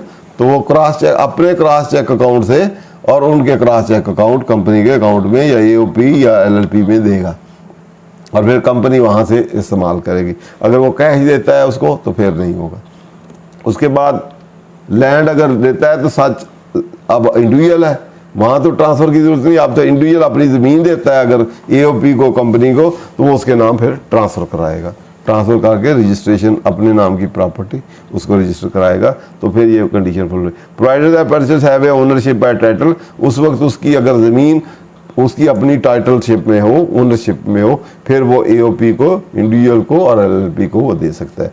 तो इस situation में जो है partner है या वो as a share holder है, उसके लिए 2 कंडीशनें फुलफिल होनी है। एक कंडीशन तो विद रिगार्ड टू कंपनी है कि कंपनी नई बने और सिंगल ऑब्जेक्टिव हो। दूसरा वो क्रॉस चेक से पेमेंट करे कंपनी को इन द अगर पैसे देने हैं, पैसे लगाने हैं, तो अगर उसके पास ज़मीन है उस डेट को तो ज़मीन उसके नाम रजिस्टर करा दे। तो फिर उस सिचुएशन में वो जो अमाउंट होगी जो इन्वेस्टमेंट की है उसने लैंड में या कैश में, उसकी इम्यूनिटी होगी, उसको पूछा नहीं जाएगा इसके नेचर सोर्स कहाँ है, कहाँ से पैसे आए।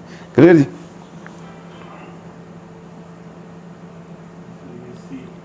ए person making an investment in A or B, जब ए बी में एज ए इंडिविजुअल और बी जो है प्रेस्क्राइब फार्म भी करेगा बाई 30 जून 2021 तक कि वो इन्वेस्टमेंट की है, उसका प्रेस्क्राइब फार्म देगा। मनी और land invested in A B shall be wholly utilize in the project. ये भी कंडीशन है कि ये नहीं है कि वहाँ से प्रोजेक्ट में ना यूटिलाइज किया जाए, इधर उधर उसको लगा दें। होली इसको भी वो चेक कर सकते हैं कि होली यूज हुई है कि नहीं।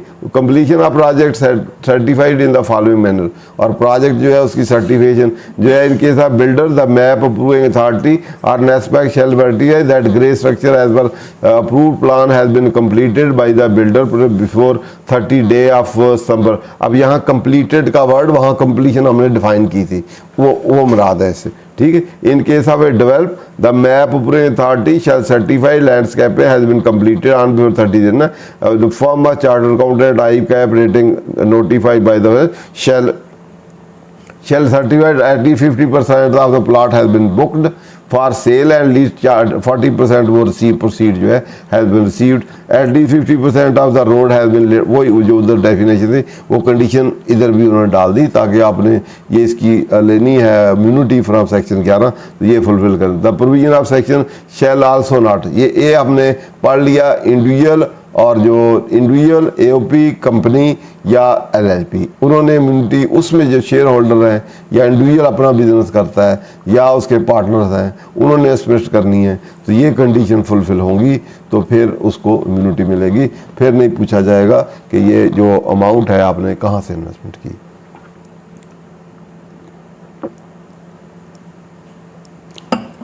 सेकंड जो है purchaser, first purchaser.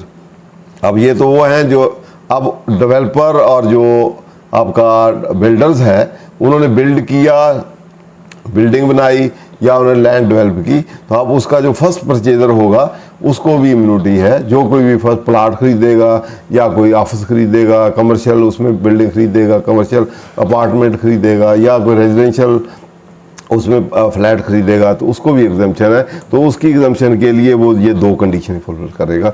Number 1, first purchaser of the builder building or unit of building purchase from the builder in respect of purchase price of the building or unit of the building shall be subject to the following condition, namely full payment is made through cross check banking to the builders during the period starting from the day of registration of the project with the board under this section and ending on 30 March in case purchase is from a new project।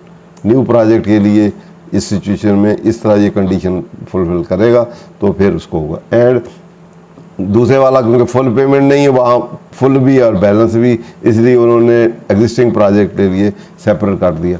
Full और वो अब आपका question answer हो रहा है, वो पहले वाला था कि न्यू प्रोजेक्ट के लिए होगा जो इन्वेस्टर्स हैं, अब जो फर्स्ट बायर है उसके लिए दोनों है, वो एग्जिस्टिंग वाले में से भी खरीद सकता है, जो पुराने वाला है उसमें से भी खरीद सकता है, तो उसको नहीं पूछा है। फुल और balance payment of made through cross cheque banking instrument through the builder during the period starting from the date of registration of product with the board, लेकिन ड्यूरिंग द ईयर जो पेमेंट की है उस वाली के लिए with the board this section are ending at 30 day in case of purchase is from a existing incomplete project।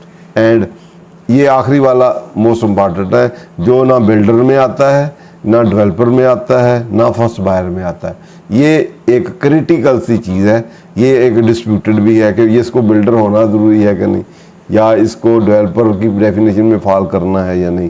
तो ये एक स्पेसिफिक है purchaser of a plot who intend to construct a building thereon, कोई भी बंदा इसको भी and उसके साथ लगा है, पहला वो वाला है तो ये तीसरी वाली क्लास आई है and a purchase of plot who intend to construct a building thereon if purchase is made on before 30 day of इतनी the full payment is made on of before 30 day of June through cross cheque construction of such plot is commenced on or before 30 day of December 2021। ये कंडीशनें fulfil करेगा जो भी purchaser of plot होगा तो उस situation में उसको भी एग्जाम्प्ट होगी। पहले वाला बिल्डर वाला था, ये प्लाट परचेजर वाला है। अगर वो कंस्ट्रक्ट पहले तो आप कंस्ट्रक्टेड ही ले लेना, उससे डेवलपर से कंस्ट्रक्टेड ले लें तो उसकी वो कंडीशन थी। ये है कि उन डेवलपर से आप प्लाट ले लें, फर्स्ट बायर जो प्लाट वाला होगा तो वो उस पर कंस्ट्रक्ट करेगा तो उसके मुताबिक फिर उसको भी अगर उस पर वो आगे कंस्ट्रक्ट करेगा तो उसको भी इम्यूनिटी होगी आगे। हाँ, ये वैल्यूएशन पॉइंट ऑफ व्यू से कि वैल्यू जो होगी वो कितनी होगी। 3 और 4 में हमने 3 में पढ़ा था कि जो इम्यूनिटी है इन्वेस्टमेंट की वो किस लिमिट तक होगी, तो वो वाली वैल्यू या प्राइस क्या होगी of the land as the case में भी shall be of higher of A and B below 130% of fair value as determined by the board under section 68(4)। जो बोर्ड एक डीसी रेट होते हैं, एक बोर्ड प्रेस्क्राइब करता है, उसकी 130% तक हो सकती है कि लोग ओवर ना कर ले, उस हद तक होगी। और सेक्शन 3 शैल नॉट अप्लाई जो पब्लिक ऑफिस होल्डर शोल्डर हो गए, क्राइम वाले होंगे, वो अगर ख़रीद करते हैं तो वो इस मिनिस्ट्री को, या proceed from the criminal offence, ये वो अप्लाई नहीं होगी। वो डिविडेंड वाला भी है, dividend income pay to a person by builder or developer being company out of profit gain drive from the project shall be exempt from tax. तो ये डिविडेंड पे भी टैक्सेशन नहीं होगी। Not with the 11 shoot where return of declare through अगर आपने कोई concealment की है, मिसरिप्रेजेंटेशन की है, तो वो फिर बेनिफिट नहीं मिलेंगे। बेशक आपने दिए भी है तो वो फिर आपको टैक्स दिया भी है तो आप नहीं होगा, नॉर्मल चीज़ हो जाएगी सब कुछ। लेकिन वो बोनाफाइड गलती हो गई है तो उसको आपको एग्जम्पशन मिलेगी। No action under shall be taken without opportunity of being heard दी जाएगी और अप्रूवल ऑफ बोर्ड की अप्रूवल लेके फिर खोला जाएगा। बाकी इसमें डेफिनेशन है कैपिटल इन्वेस्टमेंट में, ये equity resources does not include बारो फंड, लोन लेके ना आप लगाएं अपने पैसे हों। डेवलपर मीन जो रजिस्टर्ड हो, जो डेवलप करे और रजिस्टर्ड हो विद इन जो भी टाइम लिमिट है उसके लिए, प्लाट डेवलपमेंट के लिए। एग्जिस्टिंग प्रोजेक्ट भी डिफाइन है, अभी हमने mean construction of project which has commenced before the date इतना डेट इज इनकम्प्लीट का एग्जिस्टिंग प्रोजेक्ट भी है, वो भी है, ये सारी डेफिनेशन है। द फर्स्ट परचेजर को भी डिफाइन किया है, ये mean a person who purchase a building a unit as a case meet directly from the builder and does not include a subsequent, बाद वाले नहीं होंगे, फर्स्ट टाइम उन्हीं बिल्डर से हो। न्यू प्रोजेक्ट मीन ये भी उसी तरह डिफाइन किया कि नया। और रिटर्न पे आ जाए, हाँ ऑनलाइन हाँ जी,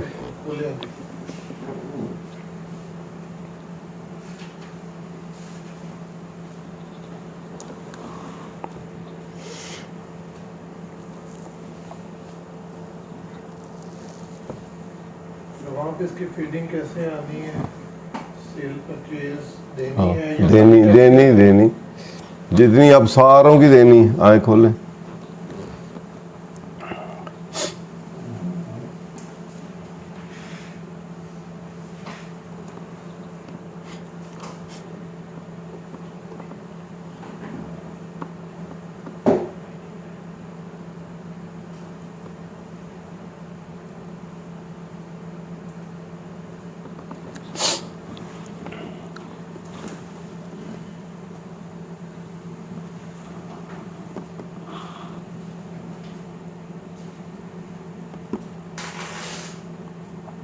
ये देखें 3 कॉलम है, एक टोटल कॉलम है, एक एग्जाम्प्ट और टैक्स और सब्जेक्ट टू फाइनल वाला है, एक आगे नॉर्मल वाला है। अगर आप एग्जिस्टिंग प्रोजेक्ट हैं तो एग्जिस्टिंग प्रोजेक्ट में आपने तो पिछले वाला भी टैक्स देना है और नए वाले का भी देना है, तो वहाँ आप टोटल में डालेंगे और फाइनल वाला जो सेपरेट ब्लॉक वाली सेल शेयर सारा कुछ उसमें डालेंगे, एंड तक प्रॉफिट कैलकुलेट करेंगे और जो नॉर्मल होगा उधर डालेंगे, तो अब एंड पे प्रॉफिट आ जाएगा। उधर आप देखेंगे जहां आपने फिक्स फाइनल वाले में डिक्लेयर किया होगा वहां आप डिक्लेयर करेंगे ये इतना स्क्वायर फुट है, उसमें से मेरा इतना टैक्स बनता है, और प्रॉफिट देखेंगे कितना रिकॉग्नाइज किया है। तो प्रॉफिट अगर 10 टाइम तक है फिर तो ठीक है, 10 टाइम से अबव है, कम है तो ठीक है, 10 टाइम से अबव है तो फिर 20% और देना पड़ेगा। जहाँ कैलकुलेशन करेंगे मैंने प्रोजेक्ट की टोटल सेल्स दे दी, सेल कास्ट ये वो नेट और कास्ट एलोकेट भी करनी। ठीक हो अगर एग्जिस्टिंग प्रोजेक्ट भी है, पिछला आ रहा है, कास्टिंग पिछली आ रही ना, एक्सपेंस भी हैं तो वो सारी, या कोई और हेड ऑफ रेवेन्यू भी हैं तो वो सारे हमने इसमें नॉर्मल में या मिनिमम में सारे करने हैं। और ये वाला जो डेवलपमेंट वाला एरिया है इसको इसके अंदर रखना है एंड तक, कास्ट एलोकेट करके, एक्सपेंस एलोकेट करके, हर चीज़ करके नेट प्रॉफिट आ गया। नेट कंप्लीट प्रोजेक्ट है वो तो आ आगे गया, अब कंप्लीट प्रोजेक्ट है, एक नेट प्रॉफिट भी आ गया। प्रॉफिट में हमें पता चला कि ये वाला डेवलपमेंट वाला है इसमें मेरा इतना प्रॉफिट है, तो वहाँ मेरा प्रॉफिट क्या है उसकी 10 टाइम कैलकुलेट करें, उस टैक्स पे का तो वो क्या है, दोनों को कंपैरिजन किया। अगर ये वाला 10 टाइम से कम है फिर तो यही बुक्स में हमने वेल्थ में ले गए, फिर तो ठीक है सब कुछ कि इसमें टैक्स हो गया ना। ये जो नेट मेरा प्रॉफिट या इनकम या आई है उसमें मैंने जो टैक्स दिया, टैक्स तो मैंने स्क्वायर फुट बेस पे दिया है, प्रॉफिट ये है, इस प्रॉफिट पे समझ लें वो सफिशिएंट है।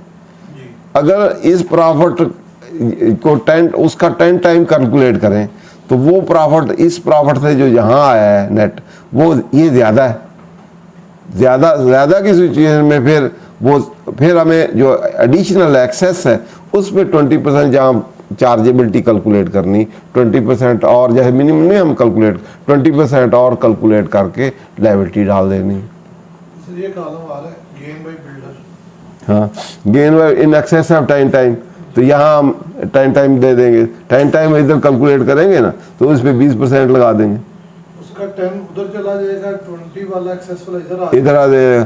तो सर अब सवाल ये है कि मेरा भी प्रोजेक्ट न्यू था, अभी कंप्लीट नहीं हुआ इस साल, टैक्स में 147 का पे करता जा रहा है। जितना करते जा रहे हैं उसी से उसका प्रॉफिट कंपेरिजन करना है ना। सर यहाँ में इस साल अगर उसका वो सेल परचेज नहीं जीता, मैं अपनी अभी टोटल कास्टिंग को ये भी कर सकते हो, एंड पे जाके कर लो, एंड पे आखिरी साल में कर लो कि टोटल कितना रिकॉग्नाइज किया है आपने प्रॉफिट, तो टोटल आपका टैक्स कितना दिया है, तो 10 टाइम क्या है, लेकिन उन्होंने कहा प्रोजेक्ट टू प्रोजेक्ट और ईयर बेस कंपैरिजन करना, लेकिन आप कर सकते हो कि यही इसमें मैं क्या कैलकुलेट करूं, ठीक है। तो क्या आप तजवीज़ करते हैं कि हम होल्ड करें उसकी सेल परचेज को एंड तक, या उसका जितने नहीं, सेल परचेज एंड तक आप होल्ड नहीं कर सकते ना, या तो आपका मैकेनिज्म ये टैक्सेशन तो आपने दे दी, तो सेल परचेज का अपनी मेथोडोलॉजी है, वो आप मेथोडोलॉजी देखेंगे, जैसे जैसे आप सेल करेंगे आप वैसे वैसे रिकॉग्नाइज करेंगे, ठीक है ना। तो सेल जब तक वो कंप्लीट होगी, ये डिटर्मिनेशन 10 टाइम है कि नहीं डिटर्मिनेशन नहीं हो सकती, क्योंकि इसकी अपना एक प्रोसीजर ऑफ पेमेंट है, उसकी रिकग्नाइजेशन का अपना प्रोसीजर है। हो सकता है उसको आप नॉर्मल में रिकग्नाइज ही ना करें, आखिरी साल जब सेल हो तो आप सारी सेल उस साल डालें, ठीक है ना, उस साल सेल डालेंगे, कास्ट आपकी उधर जैसे मैं पहला मेथोडोलॉजी बताई उधर पड़ी होगी, एडवांसेस में पड़ी होगी तो वहाँ आप डालेंगे, तो उतनी डालेंगे तो वहाँ प्रॉफिट आएगा। लेकिन ये ओवरऑल आप एट द एंड देखा जाएगा कि टोटल 3 साल का प्रोजेक्ट, 3 साल में आपने प्रॉफिट कितना रिकॉग्नाइज किया और 3 साल में आपने टैक्स कितना दिया, फिर वो देखा जाएगा 10 टाइम से अबाव है या कम है। सर हमें प्रॉब्लम एक आएगा टेक्निकल, 147 तो हम अभी से पे कर रहे हैं, वही ना, तो 80 चलान कहाँ पे जाकर अटैच होंगे, वही मैं बताने लगा हूँ। अगर आप सेल प्रॉफिट कर ही नहीं रहे तो ये हम कहेंगे ये 10 टाइम कम ही है, ठीक है, वहाँ तो प्रॉफिट 0 रिकॉग्नाइज किया है ना, तो अभी तो 10 टाइम से ज़्यादा है ही नहीं, सर वो ठीक हो गया। नहीं आपने तो प्रॉफिट रिकॉग्नाइज ही नहीं ना किया, जब आप रिकॉग्नाइज करेंगे तो फिर 10 टाइम का आएगा ना, आप तो टैक्स दिए जा रहे हैं, सेल परचेज डाली ही नहीं, प्रॉफिट तो बुक्स में रिकॉग्नाइज नहीं आप कर रहे हैं, तो जितने साल रिकॉग्नाइज नहीं किया तो ये 10 टाइम वाला कंसेप्ट तो आया ही नहीं। मुमकिन है जो कि इसका वैसे 147 डिफरेंट बन रहा है ना, इसका स्पेशल कोड का बन रहा है, नहीं वो तो टैक्स पे कर रहे हैं ना हम, टैक्स करें में मकसद है कि वो मैंने 2023 में जाके पूरा प्रोजेक्ट जब आप सेल रिकॉग्नाइज करेंगे तो प्रॉफिट आएगा ना, फिर उस साल हम कंपैरिजन करेंगे ना कि प्रॉफिट कितना रिकॉग्नाइज किया और टैक्स कितना दिया। इस साल मैं ये पूछने चाह रहा हूं कि इस साल जो मैंने एमनेस्टी ले ली हुई है, अब मैंने उसको इनकॉर्पोरेट कैसे करना है अपने वेल्थ स्टेटमेंट में और अपने इनकम स्टेटमेंट में। देखिए मेरी अर्ज सुन, एमनेस्टी को रिकॉग्नाइज करना और बात है, बिजनेस में प्रॉफिट रिकॉग्नाइज करना और बात है। अभी तो प्रॉफिट मुझे जनरेट ही नहीं हुआ ना। आप क्या हैं पहले तो ये बताएं, आप कंपनी हैं? नहीं यार, इंडिविजुअल। आप इंडिविजुअल हैं, अगर आप इंडिविजुअल हैं तो इंडिविजुअल में सारी की सारी इन्वेस्टमेंट जितनी आपने की है, कंडीशनें पूरी की हैं, तो आप वो इन्वेस्टमेंट अपनी डाल देंगे कैपिटल है, वेल्थ स्टेटमेंट में उसको कैपिटल में आप डाल देंगे, कैपिटल के बारे में पूछा नहीं जाएगा ये पैसे कहाँ से आए। अगर आप कंपनी हैं तो कंपनी में आपने इन्वेस्टमेंट इन शेयर ABC में डाल देंगे, आप एज ए शेयर होल्डर है ना, आप अपने शेयर दे देंगे, शेयर ABC के मैंने इतने लिए हुए हैं, वो डेवलपर है, आपने तो शो कर दिया और हर साल चले आ रहे हैं। अब आपके प्रॉफिट का तल्लक नहीं है, अब वो कंपनी के प्रॉफिट का ताल्लुक है, कंपनी डेवलपमेंट का काम करेगी, उससे वो प्रॉफिट कमाएगी, प्रॉफिट उसका जितना कंपनी में सिक्योर फुट पे टैक्स दिया हुआ है वो टैक्स के 10 टाइम से ज़्यादा प्रॉफिट रिकॉग्नाइज नहीं कर सकती, ज़्यादा करेगी तो उसको 20% नॉर्मल वाला देना पड़ेगा। अभी तो हम प्रॉफिट की तरफ जा ही नहीं रहे, हमने एमनेस्टी ली है, ठीक है, अभी तो मैं एमनेस्टी कंस्ट्रक्ट हो रही है, मैं अगले साल में उसको सेल करता हूँ, मतलब इस फाइनेंशियल ईयर में सेल करता हूँ। पिछले साल में तो हमने एमनेस्टी सिर्फ ली है, अब मैंने एमनेस्टी ले ली 4 करोड़ रुपए की, अब मैं उसको रिकॉन्सिलिएशन में जाके ये जो कॉलम ओपन है हमारा इनकम एट्रीब्यूटेबल टू रिसीव्ड्स, यहाँ पे डाल दूंगा, और जो मैंने प्रॉपर्टी अपनी खरीदी है वो मैं वेल्थ स्टेटमेंट में डाल दूंगा। वेल्थ स्टेटमेंट कैपिटल में इसमें भाई total बढ़ा देंगे wealth। आपका देखें, पहले आप समझें बिजनेस से और पर्सनल आप अलग चीज होते हैं, ठीक है। आप पर्सनल जो वेल्थ होती है उसमें एसेट जो होते हैं वो पर्सनल एसेट होते हैं और पर्सनल लाइबिलिटीज होती हैं, और कैपिटल जो होता है वो बिजनेस के एसेट और लाइबिलिटी का डिफरेंस होता है। ठीक है। जो आपने इन्वेस्टमेंट की है वो आपके कैश में से निकल के जो आपका बिजनेस बैंक अकाउंट है उसमें चला जाएगा, समझे, पहले समझ लें ना। वहाँ आपके जो कैश पर्सनल कैश है वहाँ से आप बिजनेस अकाउंट खोलेंगे, बिजनेस का अकाउंट जो उस डेवलपमेंट में या डेवलपर अकाउंट में यूज़ होना है, वहाँ पैसे जमा करा देंगे। जितने पैसे जमा कराए उतना आपका कैपिटल, बिजनेस कैपिटल बढ़ जाएगा, प्रोप्राइटर कैपिटल उसको कहते हैं।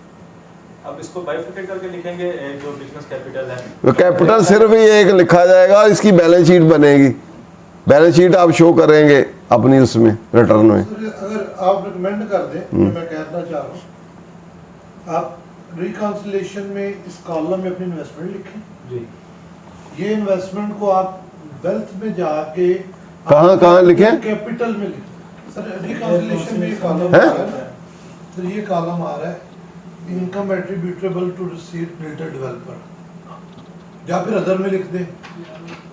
जो 4 करोड़ की मैंने इन्वेस्टमेंट की है, इन दोनों में से कौन सा कॉलम आप इसको रिकमेंड करते हैं? देखिए ये है income attributed to seed building, ये वो चीज है जो आपके बिजनेस ने कमाई है, जी ठीक है।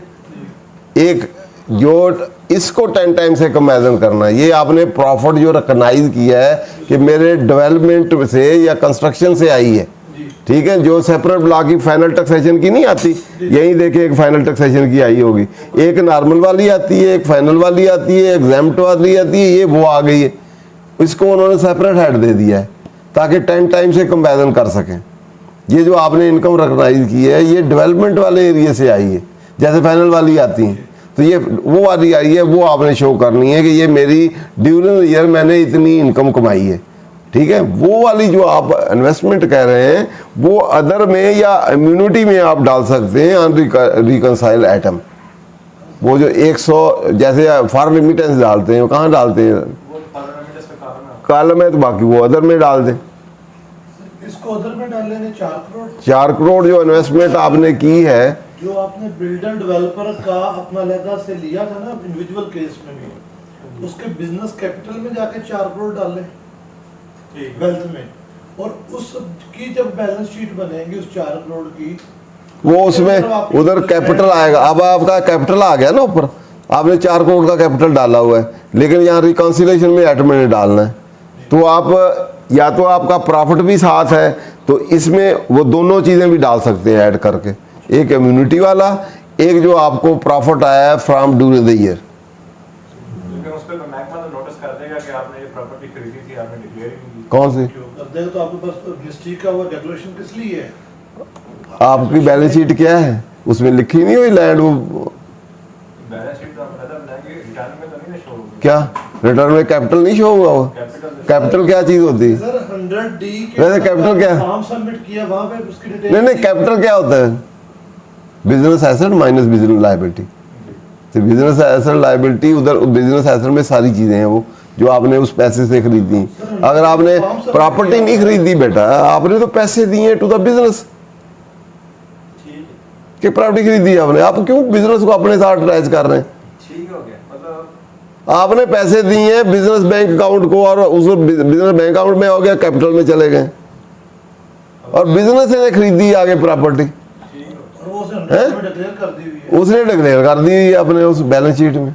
कैपिटल भी आपका उधर है, उधर उसकी प्रॉपर्टी सारा कुछ है, उसका बैंक अकाउंट भी है, बैंक में सपोज साल के एंड में बैंक में पड़े हैं पैसे, अभी नहीं खरीदी उसने, तो आपका कैपिटल पड़ा है उधर, उधर बैंक अकाउंट पड़ा है, इधर आपने कैपिटल शो किया हुआ है। कंस्ट्रक्शन का पैसा पड़ा है, प्लाट खरीदा, एक प्लाट खरीदा, बाकी पैसे पड़े हैं उधर, तो वो कैपिटल में है ना। तो आप चाहते हैं प्रॉपर्टी इधर शो करूं मैं, फिर डबल हो जाएगी, वो पर्सनल तो प्रॉपर्टी नहीं है आपकी। पर्सनल एसेट, पर्सनल एक सेक्शन है 175 75 सिर्फ उसको पढ़ें कि बिजनेस एसेट लायबिलिटी क्या होते हैं और पर्सनल एसेट लायबिलिटी क्या होते हैं। आपके अपने आपके दो हिस्से हैं, एक हिस्सा है आपका पर्सनल, एक हिस्सा है आपका बिजनेस। बिजनेस के अपने एसेट लायबिलिटी हैं, आपके अपने पर्सनल एसेट लायबिलिटी। आपके पर्सनल एसेट लायबिलिटी में से बिजनेस एसेट में से जा सकते हैं, वहां से विथड्रॉ करेंगे, वहां से कम हो जाएंगे, इधर आ जाएंगे। अब आपने पैसे बिजनेस को दिए, आपका उधर कैपिटल बढ़ गया। बिजनेस अपने आप को एक एंटिटी समझता है, वो पैसे कैपिटल उसके पास गया, उसकी लायबिलिटी है वो कैपिटल, उसने अपने पास लिए, उसके अपने एसेट है। ये जब वो खत्म होगा वो कैपिटल आपको वापस कर देगा। बिजनेस अपने आप को एक सेपरेट बिजनेस एंटिटी समझता है। जैसे हम नेचुरल है, वो जैसे कंपनी एओपी है, बिजनेस अपने आप को एक बिजनेस समझता है, बिजनेस एंटिटी है जिसके अपने एसेट्स हैं, उन्हें पेबल है, क्रेडिटर के पैसे देने। आप पर्सनल वेल्थ में शो करते हैं, क्यों नहीं करते? तो बिजनेस इसी तरह बिजनेस के एसेट है। बिजनेस की लैंड हो सकती है, बिल्डिंग हो सकता है, कंप्यूटर हो सकता है, स्टॉक इन ट्रेड है, रिसीवेबल है, एडवांसेस है, बैंक अकाउंट है, कैश उसका अपना है। इधर पर्सनल में इंटरमिंगल करेंगे, यहाँ वाले कैश में तो वो नहीं डाल सकते आप, कि डाल देंगे? जैसे आप कह रहे हैं मैंने प्रॉपर्टी इधर डालनी, तो बाकी भी डाल दो फिर, ठीक है। बिजनेस को आपने सेपरेट समझना है। तो इट मीन बिजनेस का जो कुछ भी है एसेट जितने भी माइनस लायबिलिटी वो कैपिटल में, ठीक है। अगर मेरा प्रोजेक्ट अभी कंप्लीट नहीं हुआ इस साल में, अच्छा, वो आपका क्वेश्चन कि प्रोजेक्ट कंप्लीट नहीं हुआ, तो हमने एक तो प्रोजेक्ट कंप्लीशन है, एक हमारी सेल ही नहीं हुई। क्योंकि नॉर्मल हम सेल रिकॉग्नाइज करेंगे तो प्रॉफिट रिकॉग्नाइज होगा ना, जब रजिस्ट्रियां करेंगे तो हम रिकॉग्नाइज करेंगे। तो रजिस्ट्रियां हमने आखिरी साल में की, चौथे या पांचवें साल में, वो भी सर्टन की, सारी नहीं की, तो उतना प्रॉफिट हम देखेंगे। और यह जो टैक्स दिया हुआ है वो हमने पहले ही बहुत सारा दे दिया हुआ है, ऑलमोस्ट 2.5-3 सालों का दे दिया है, उससे हम उसको कंपैरिजन कर सकते हैं और ओवरऑल हम कंपैरिजन कर सकते हैं कि ये 10 टाइम से ज़्यादा है या कम है। और एक्सेस होगा तो आखिरी साल में, जब आखिरी साल होगा तो उसमें ओवरऑल कंपैरिजन करके 10 टाइम से अबाव वाले पे 20% दे दें। क्लियर दे।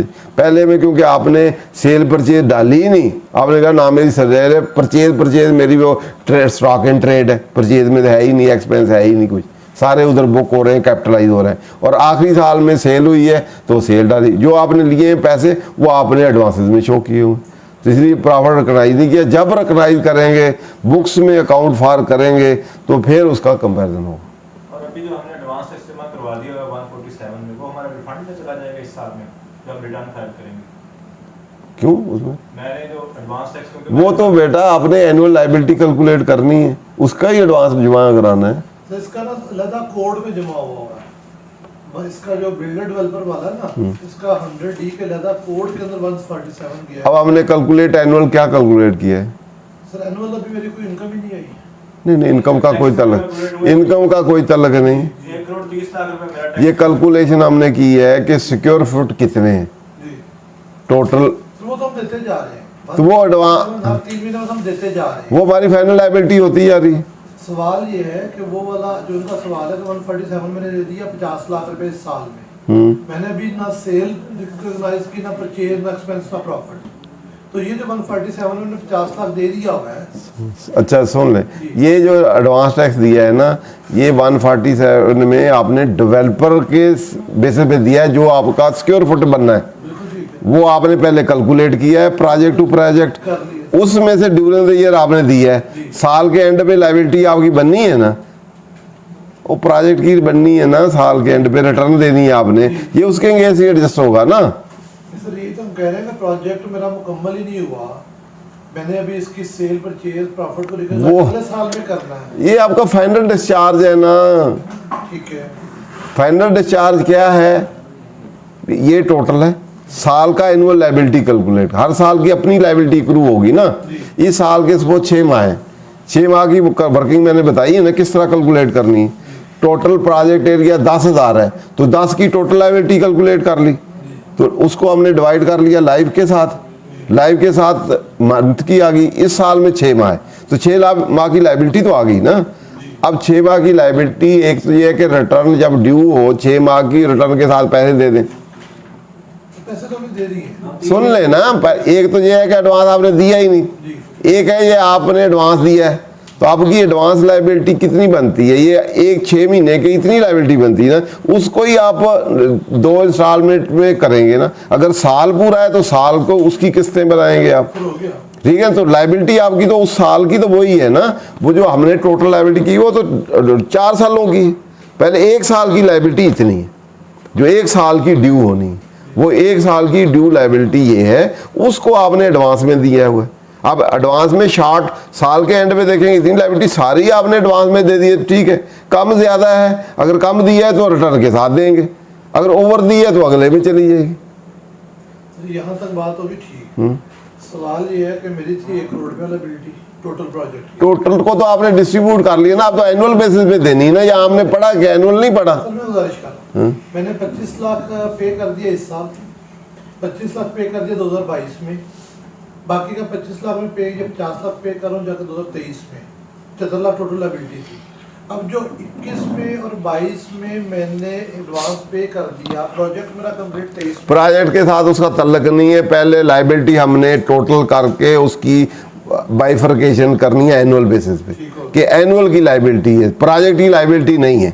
पहले तो इसको आप क्लैरिफाई कर लेना कि अभी हमने स्कोप का और उसका पढ़ा है, जो फार्मूला उसने दिया है कि आप टोटल कैलकुलेट करें, टोटल कैलकुलेट करके टोटल लाइबिलिटी को डिवाइड करें by the life of the project, तो वो आ जाएगी 1 साल की। तो साल में जितने महीने उस महीनों की लाइबिलिटी आ गई। 1 साल सपोज ये साल आपका 21 खत्म हो रहा है, इसमें आपके आए हैं 8 महीने, तो 8 महीनों की लाइबिलिटी ये है, इस साल की लाइबिलिटी आप ये बनती है। आप टोटल को भूल देना पहले, टोटल तो टोटल की है। आप 6 माह की लाइबिलिटी आपकी बन गई, ये अक्रू हो गई आपकी, 6 माह की आपकी लाइबिलिटी अक्रू होगी कि ये बनती है उस फार्मूले से। अब आपने इस साल को एडवांस दिया है कि नहीं दिया, एडवांस इस लाइबिलिटी से ज़्यादा दिया है तो कैरी फॉरवर्ड होके अगले में चला जाएगा, रिफंड में चला जाएगा या अगले में चला जाएगा। कम दिया है तो रिटर्न के साथ आप देंगे, अगले साल की फिर लाइबिलिटी कैलकुलेट करेंगे टोटल उसी तरह। फिर साल के आप देखेंगे कितनी बनती है और कितने स्क्वायर फुट, उसका सेल परचेज से कोई तल्लक नहीं, उसका तो स्क्वायर फुट के आप कैलकुलेशन है, बिल्कुल ठीक। क्या आपने लाइबिलिटी उस पर देना है टैक्स।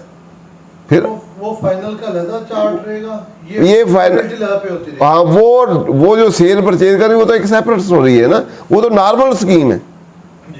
ये वाला आपका इस टैक्स को जो आपने एरिया बेसिस पे दिया है, एरिया बेसिस पे पूरे प्रोजेक्ट का लाइफ का कैलकुलेट करके उसको ईयर वाइज प्रोजेक्ट बेस पे, वो 5 प्रोजेक्ट हैं इस साल के, 5 प्रोजेक्ट हैं तो पांचों का इस साल की लाइबिलिटी कैलकुलेट कर लेंगे और जितना इस साल एडवांस दिया है वो उसके कम हुआ तो दे देंगे रिटर्न के साथ। आपने रिटर्न एनुअल बेसिस पे डिक्लेयर कर रहे हैं ना, तो जब एनुअल बेसिस पे कर रहे हैं तो एडवांस उस एनुअल ड्यू होगी तो एडवांस ड्यू ईयर किया उसके एडजस्ट नहीं होता पहले भी, तो उसी तरह एडजस्ट करेंगे क्योंकि इस एडवांस की प्रोविजन उस रूल में दी हुई है। 41, 47 तो अदरवाइज है ना, इस रूल में दिया कि इस लाइबिलिटी के एडजस्ट होना। आपकी ड्यू लाइबिलिटी कब होगी, एनुअल बेसिस पे, साल के एंड टोटल पे नहीं। यहाँ पे सर बिल्कुल वो लाइबिलिटी ही मांग रहा है, हैं? ना उसका वर्डिंग पढ़े जरा, टैक्स लाइबिलिटी, हाँ अंडर सेक्शन 100D लाइबिलिटी से मांग रहा है। हाँ, तो लाइबिलिटी आप बताएं कितनी बनता है जी, तो एडवांस टैक्स इस टोटल उसी तरह कैलकुलेट कर लेगा कितनी बनती है, ठीक है। तो आपने कितना एडवांस दिया वो ऑटोमेटिक वो एडवांस में आ जाएगा, बैलेंस होगा देना पड़ जाएगा, एडमिटेड कह देगा दे भाई, अगर ओवर है तो आगे रिफंड में उसमें भी दे देगा। अगले साल की फिर लाइबिलिटी पूछेगा कितनी, तो वर्किंग तो उस जो शीट आपके रेट शीट वो लगा के तो सब सेक्शन 2 था रूल का, उसके तहत आपने टोटल की वो डिवाइड करके कैलकुलेट करनी, ठीक है। ठीक हो गया जी सर। 6 बज गए, तो दोस्त किसी और का इसी टॉपिक पे सवाल, अगला टॉपिक तो अगले जो 100D है उसका स्कोप ऑफ वाला स्कोप और उसका आगे कैलकुलेशन वाला, दोनों को मिला के आपने, और रूल 10 ये है विद रिगार्ड टू मेन जो है कैलकुलेशन ऑफ लायबिलिटी, ठीक है। सर 100D पे इसके ऊपर तो सवाल है सर, अगर डेवलपर से या बिल्डर से बंदा काम लेता है, एक बार वो भी नेक्स्ट में उसका इन्फो में काम अदर में ही आएगा, वो भी अदर में जाएगा, प्रॉपर्टी में जाके बिल्डर करेंगे या वो भी कैपिटल में जाएगा। कौन सा सर वो फर्स्ट बायर की बात नहीं, वो कैपिटल सेफ्ट का कोई तल्लक नहीं, वो इंडिविजुअल है, वो अपनी पर्सनल वेल्थ में देगा, उसने तो वैसे लिया प्लाट डाल लेके अपना बनाना है, उसका कैपिटल क्या अदर में लिखेंगे और हैं? इनफ्लो में अदर में जाके लिखेंगे उतनी वैल्यू। वो उतनी प्रॉपर्टी ले लेगा और कैश में से निकल जाएगा। उसने एमनेस्टी लेनी है। हाँ, मिनिस्ट्री अदर में डालेगा ना। यहाँ जैसे हम जो भी मिनिस्ट्री पहले भी आई थी तो रिकॉन्सिलिएशन आइटम में नहीं लिख देते थे, वहाँ पे तो अदर में से अदर में जहाँ अनरिकनसाइल्ड आइटम आ जाएगा ना, जब आपने प्रॉपर्टी डाली वेल्थ में तो उतनी अमाउंट अनरिकनसाइल्ड आ गई ना, तो अनरिकनसाइल्ड में इनफ्लो अदर इनफ्लो में डाल देगा, उसमें मिनिस्ट्री वाला डाल देगा। आएगा ना तो वो 147 के चलान जो पे में टैक्स भी तो होंगे ना।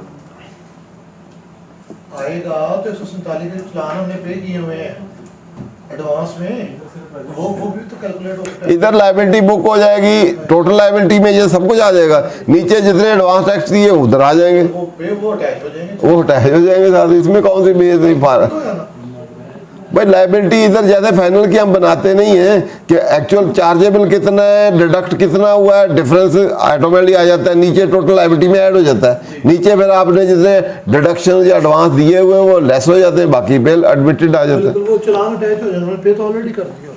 थैंक यू, इस पे 100D पे कोई सवाल सर और किसी दोस्त का? Thank you very much. मैं इंतहाई मशहूर हूँ अपने तमाम पार्टिसिपेंट्स का कि रिटर्न्स के इतने मसरूफ़ दौर में वो हमारे साथ हमारी एकेडमी की रौनक बने, और हमारी ख्वाहिश थी फ्रीलांसर के ऊपर हम बात करते, तो अगर तो इजाज़त दें मेरे भाई तो इसको इंशाल्लाह अगले सेशन में, ताकि होगा ऐसी डिटेल और इसके सारे एस्पेक्ट्स फिर हम डिस्कस करेंगे इंशाल्लाह। तो आज के सर सेशन को हम 100D के साथ क्लोज़ करते हैं। इस पर काफ़ी सारे दोस्तों ने मुझे भी पूछा और मैंने उनको होल्ड करवाया हुआ था कि जी हम इंशाल्लाह इस पर डिटेल सेशन करेंगे, और मुझे उम्मीद है कि आज के सेशन से काफ़ी सारे हमारे सवालों के जवाब, प्रैक्टिकल उसकी जितनी सारी फीडिंग्स हैं, मामलात हैं, उसका बैकअप ला है, वो हमें बड़ा समझने को मिला। बहुत शुक्रिया। इंशाल्लाह अगले सेशन में अगली जुमेरात इंशाल्लाह। अस्सलाम वालेकुम।